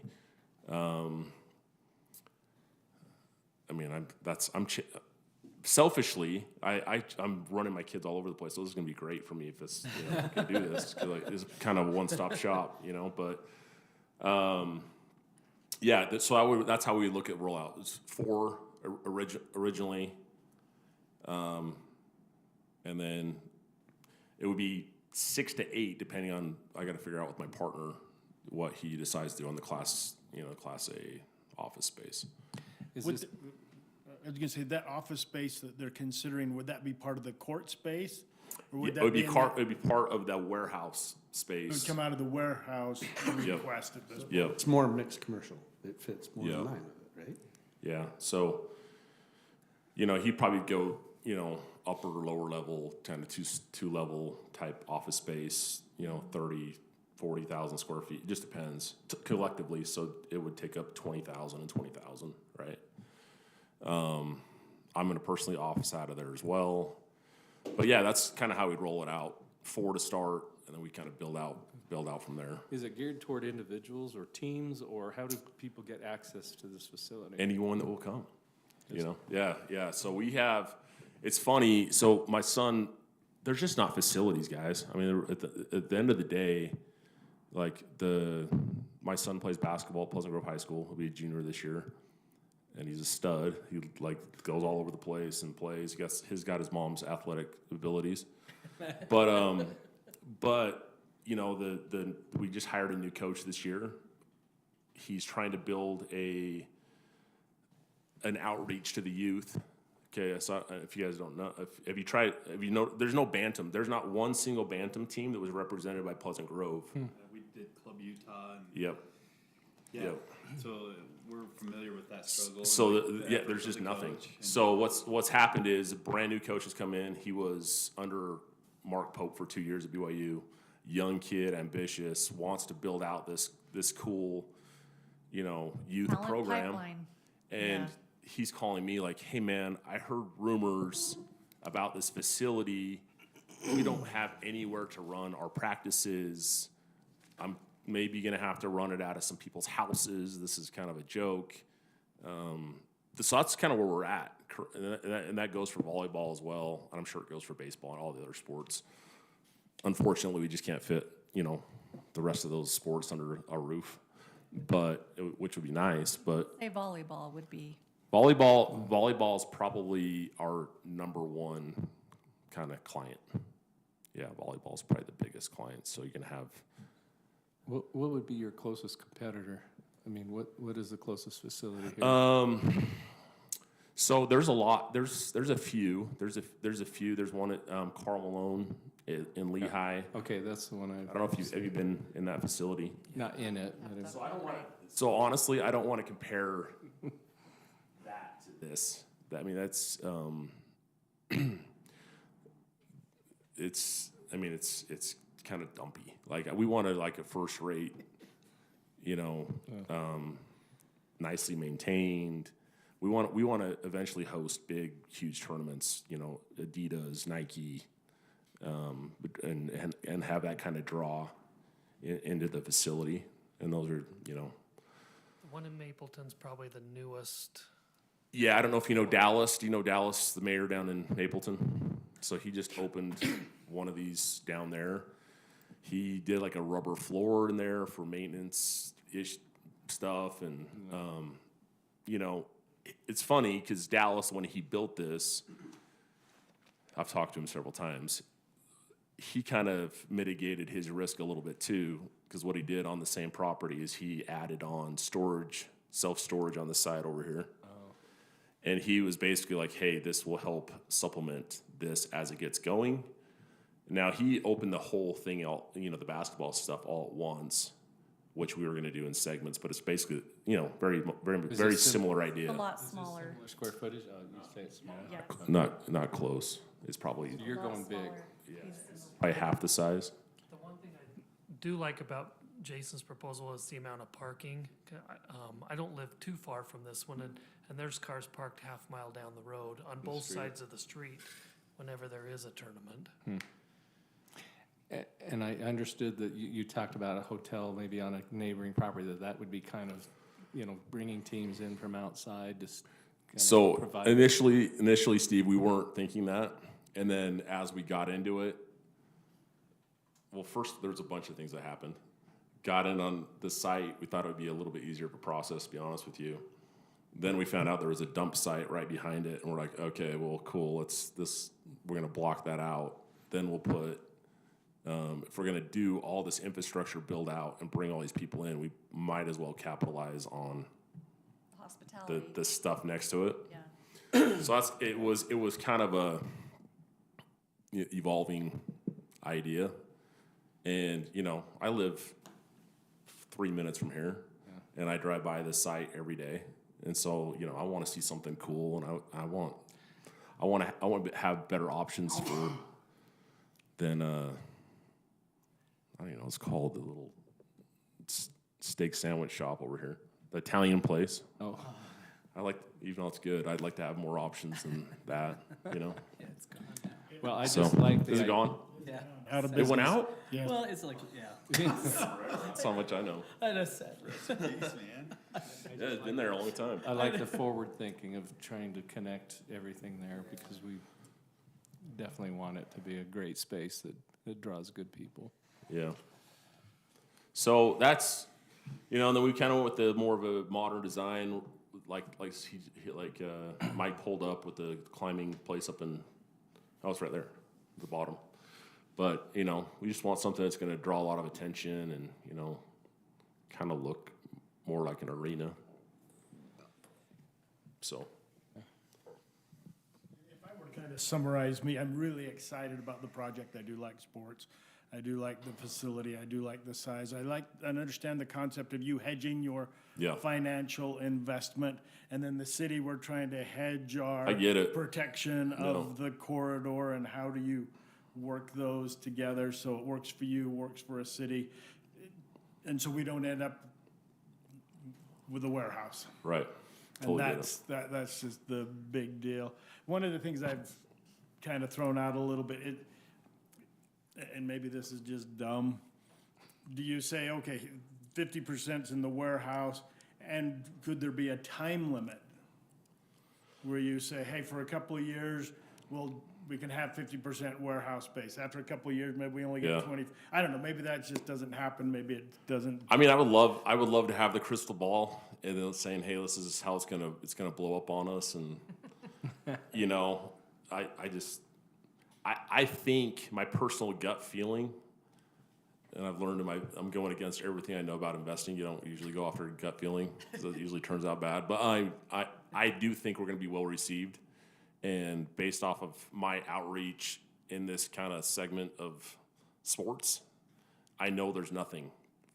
We are severely lacking facilities. So I think it's going to go great.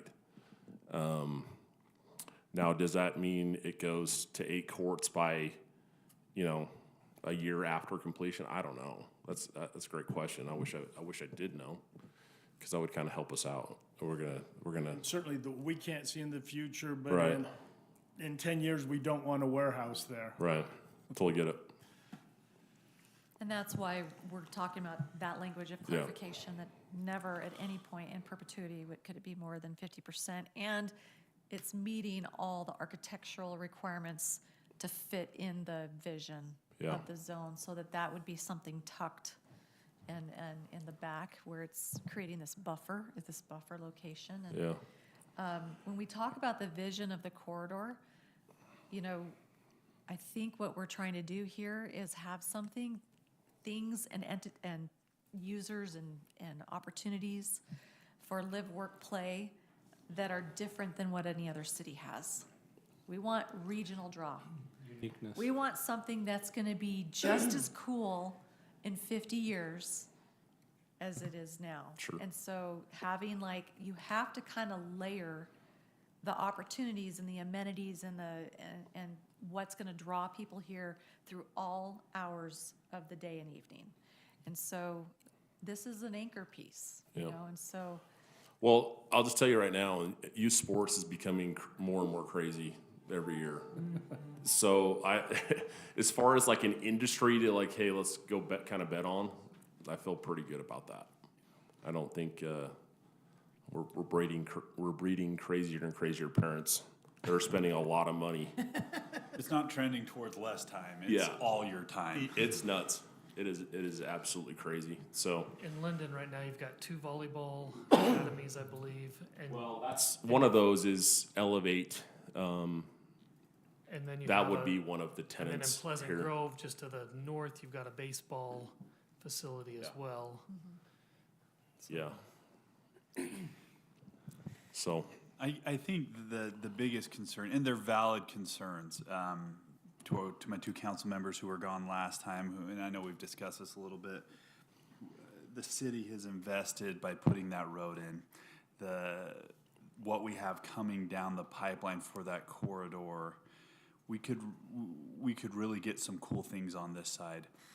But with that said, I agree with the mayor. This could be, if this hits its potential, if you can capture the vision and see just a Class A, really cool facility, and if it works, I mean, this is going to be really incredible, and it'll be just as big a draw as the stuff coming on the yeah, I other mean, side. we're not going small, man. Like for example, the equipment we're putting in, like I said, it's all hardwood, which you cannot find anywhere. The volleyball nets swing from the ceiling, so you don't go put the poles in the ground. Yeah. It's state of the art stuff we're going to put in there. Yeah. So that's why when someone asked me the question of compare competition, I mean, shoot, the one in Lehigh, it's such a bad footprint. They do roller derby in there on their floors, which I'm like, man, Tears it up. Yeah. Talk a little bit about economics, because you've got these places, and I would assume they built them the way they did to be less expensive. Yeah. You're building something that is going to cost a lot of money. How are you going to make it so that people will be willing to pay the price? Well, that's audience. Yeah, that's It's what's a totally crazy. different Is like audience. if parents will pay a premium for value, and that's said for trainers, that's said for tournaments, that's said for leagues that they want to play in. I think it's going to be a part of me makes me sick that we're spending the money we're going to spend on this, but part of me is like, man, this is going to be really cool, and I think it's going to be a draw. Sorry that you've made a gorgeous building. Right. Well, you could do it cheaper. I'll just say that. You could do it cheaper, but I do think that it's going to be a massive draw, and it's going to be something that's significantly different than what's out there. I think we need to also kind of look regionally.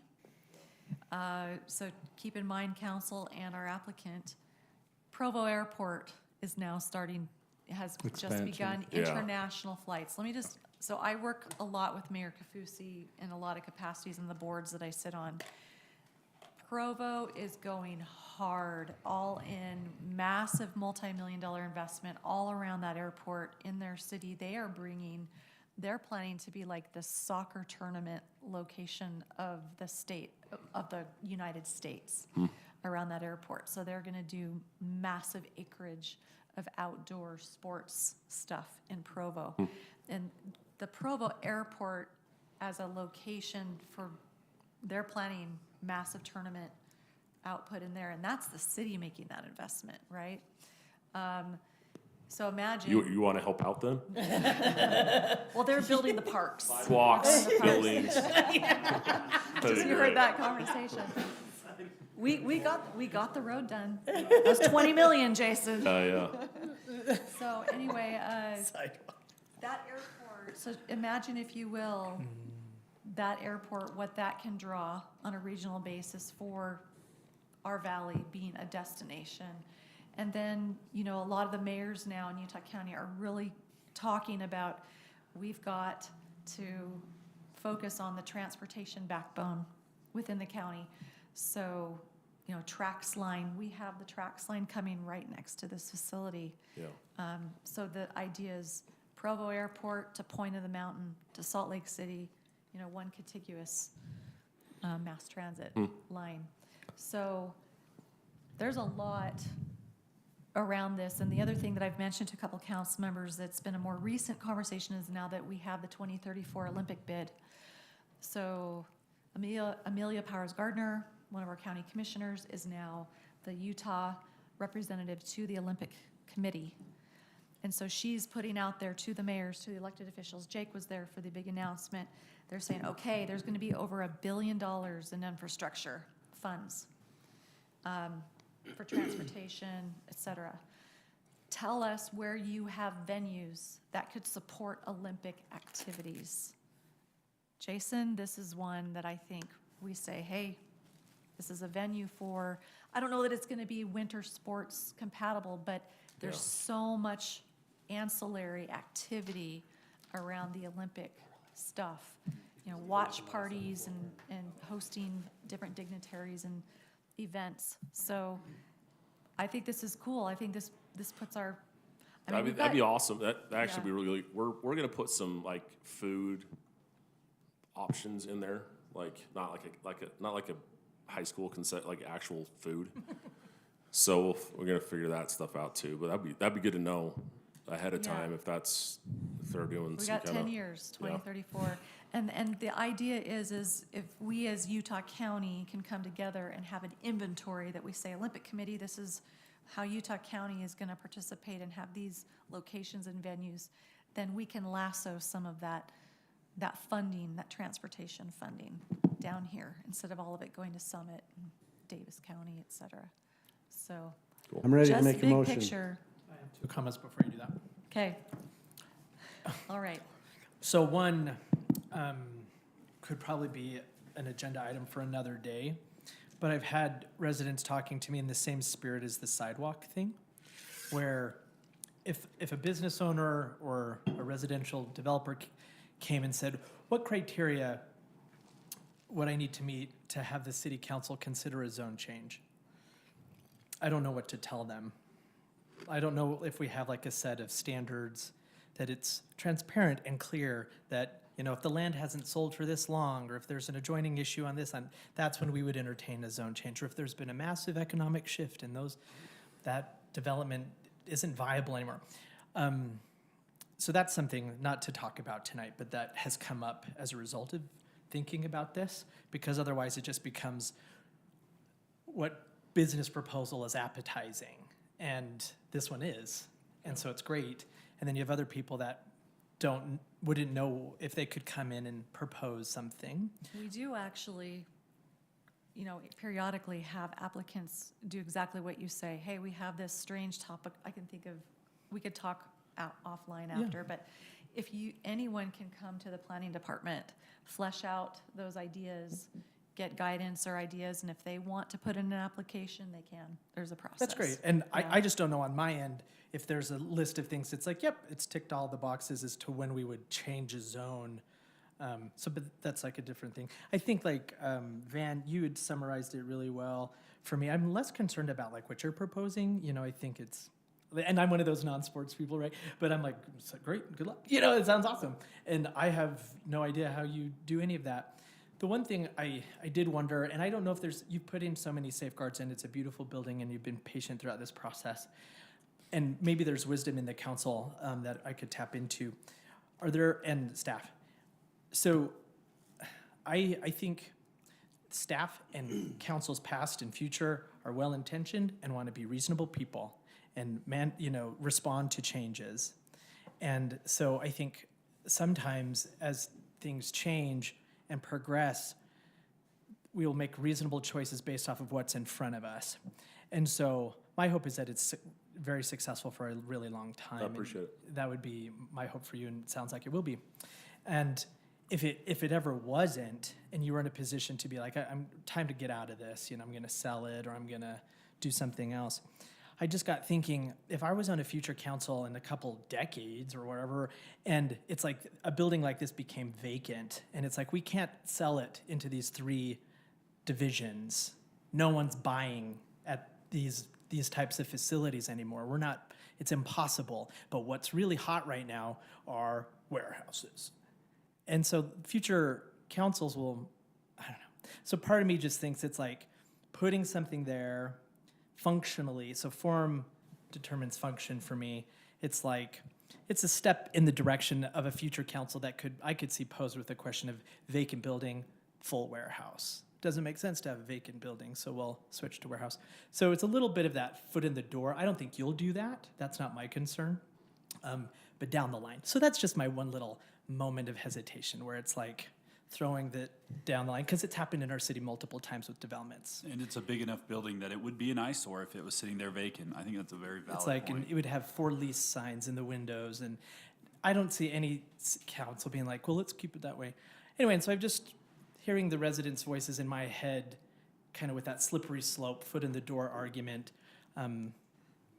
That's just something that's come to my head. But as far as this application is concerned, I think that's not under your purview, because like you've put together a good thing. The only thing I don't know about from Brian or Mike's perspective, if there's any other safeguards to put into place.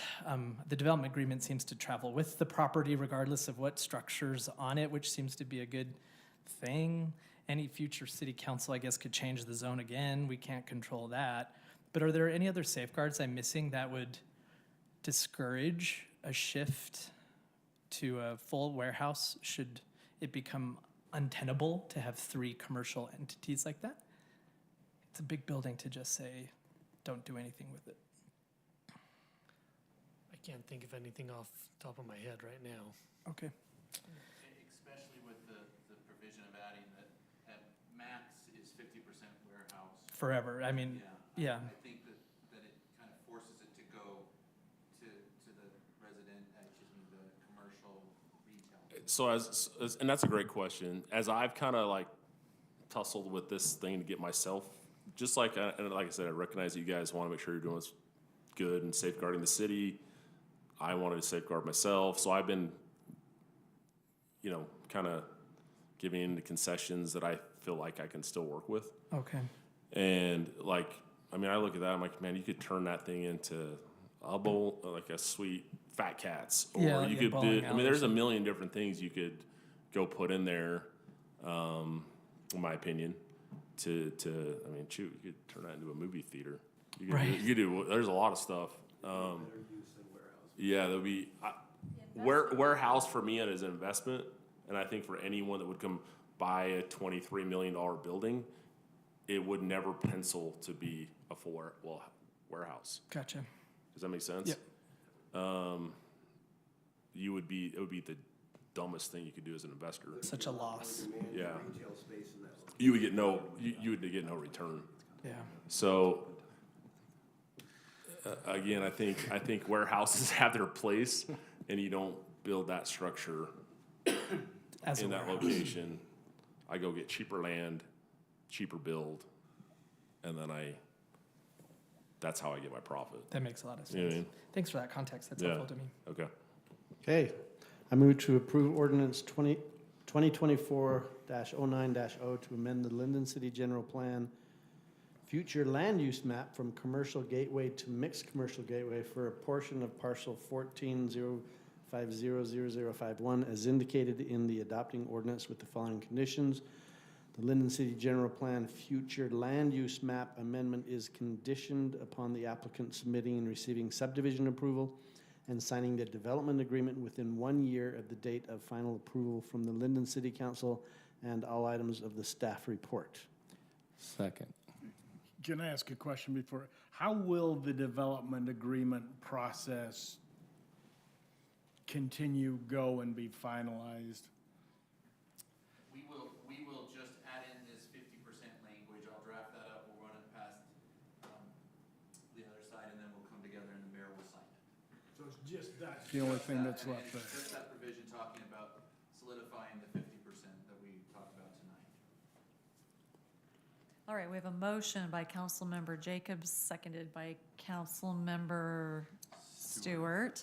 Thank you. Any further discussion? Okay, we'll call a vote. All in favor?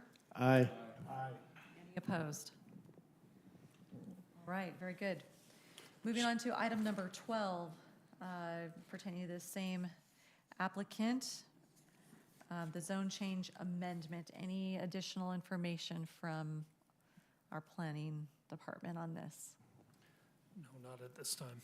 Okay, any questions, council, regarding this ordinance amendment? No, I think we looked at it holistically and. Agreed. All right, Okay.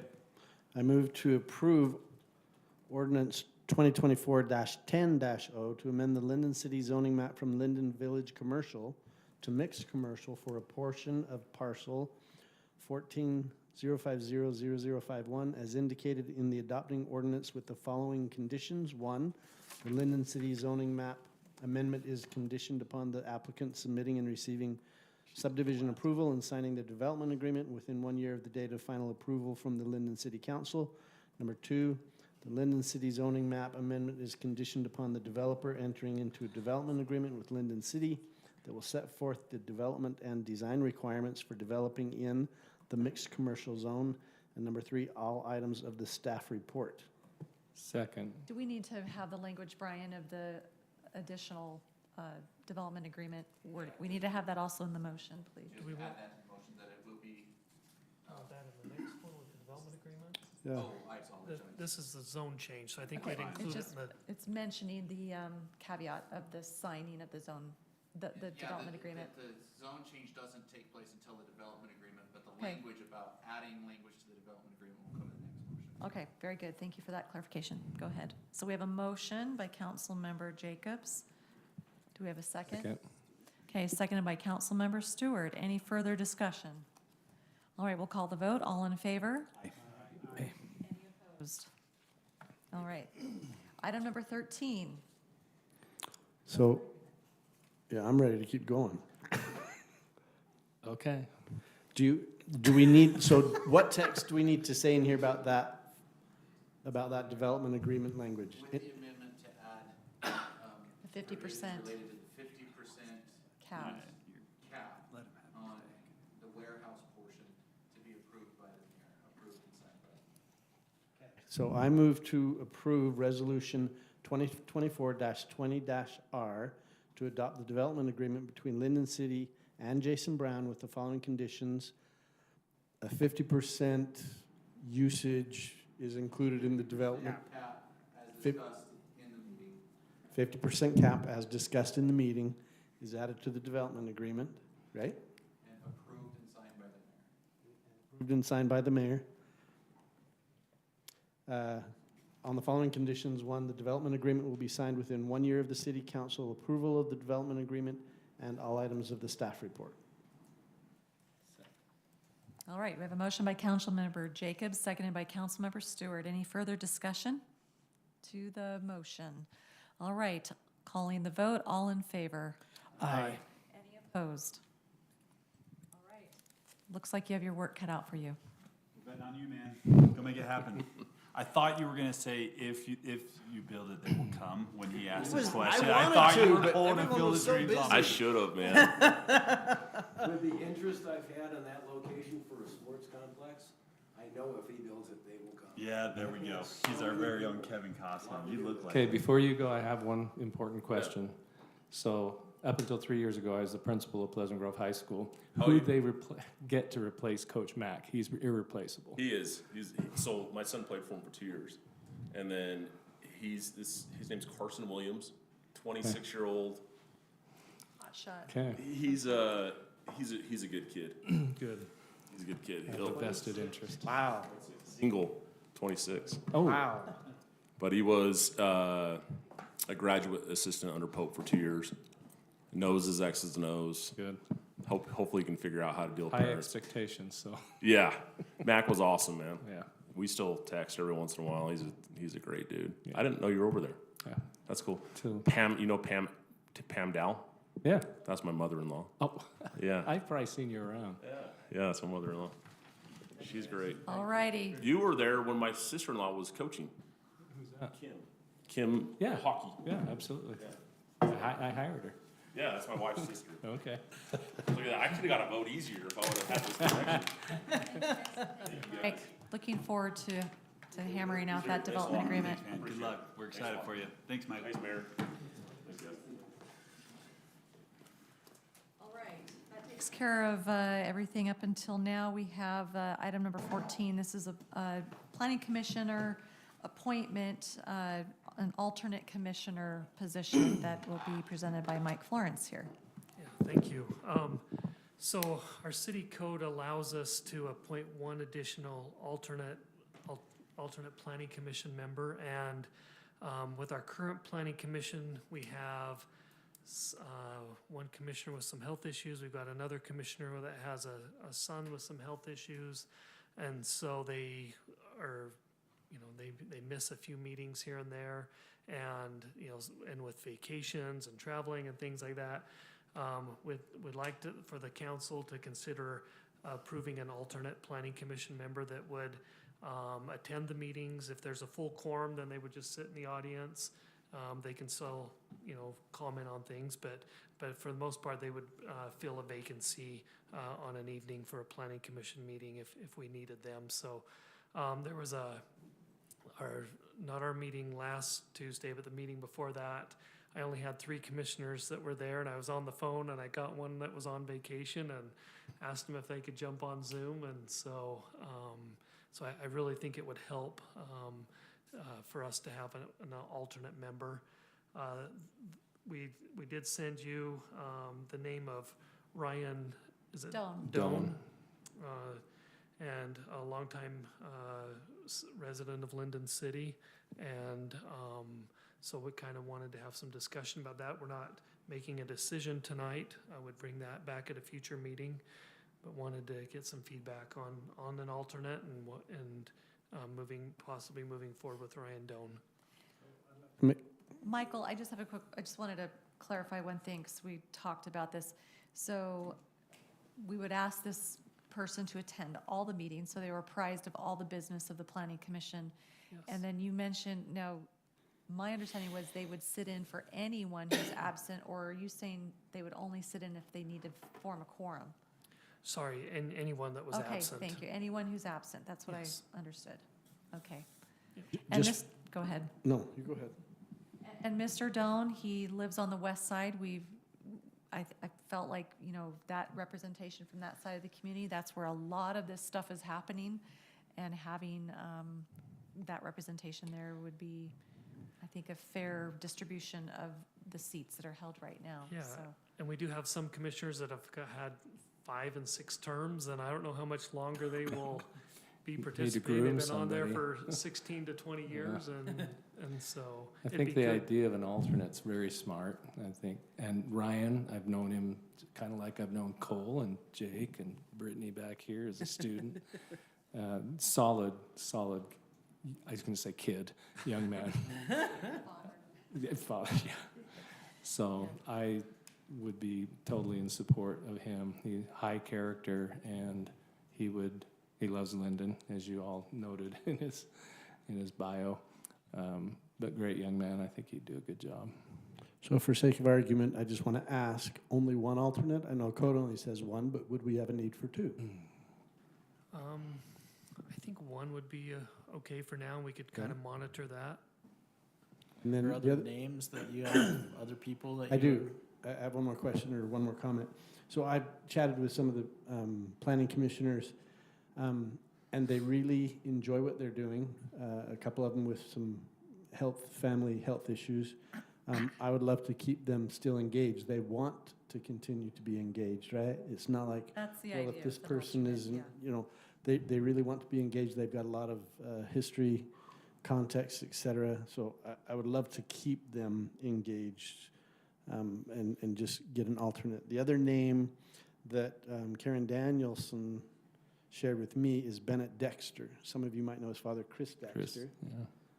Bennett's also in that western, right, in that Anderson Farms area. Yeah, he's just a couple. Plus, he's also young, right? And it would probably be good for us to get some younger representation in here. I look at Jake's picture back there. I think he was 12 when Jake started, and it's good to have that longevity.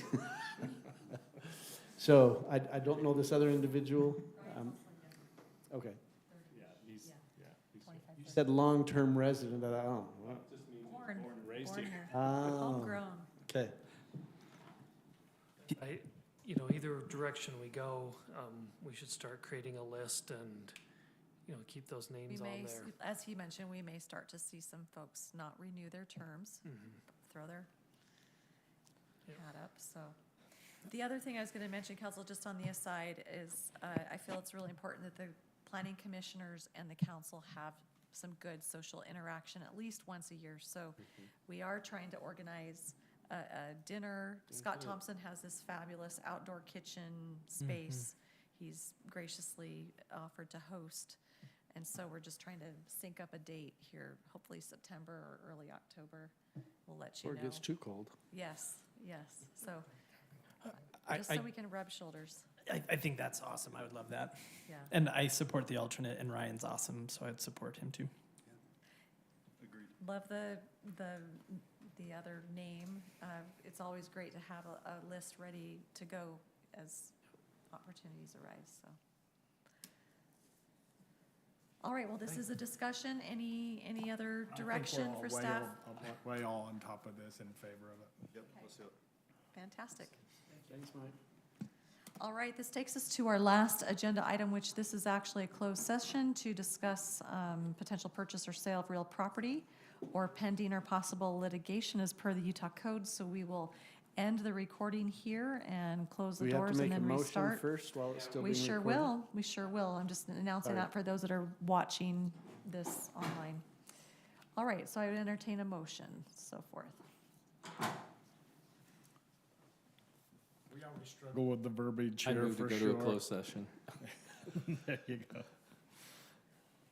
State the purpose as indicated on the agenda. As indicated on the agenda. A motion by Councilmember Stewart. Do we have a second? I second. Seconded by Councilmember Jacobs. All in favor? Aye. Okay, we will now go into a closed session, and then, do we have it recorded, started again? We have to, You need to do a roll call real quick. is it record, okay, It's so on still this recording. portion? I'm Okay, waiting just so want I to make can sure turn it we're off. good. Aye. All right, Or so I'd say aye. it's aye, Okay. yes, ayes. Cole Hooley, aye. Lincoln Jacobs, aye. Broderick, aye. Carolyn Lundberg, aye. Steve Stewart, aye. Jake Hoyt, aye.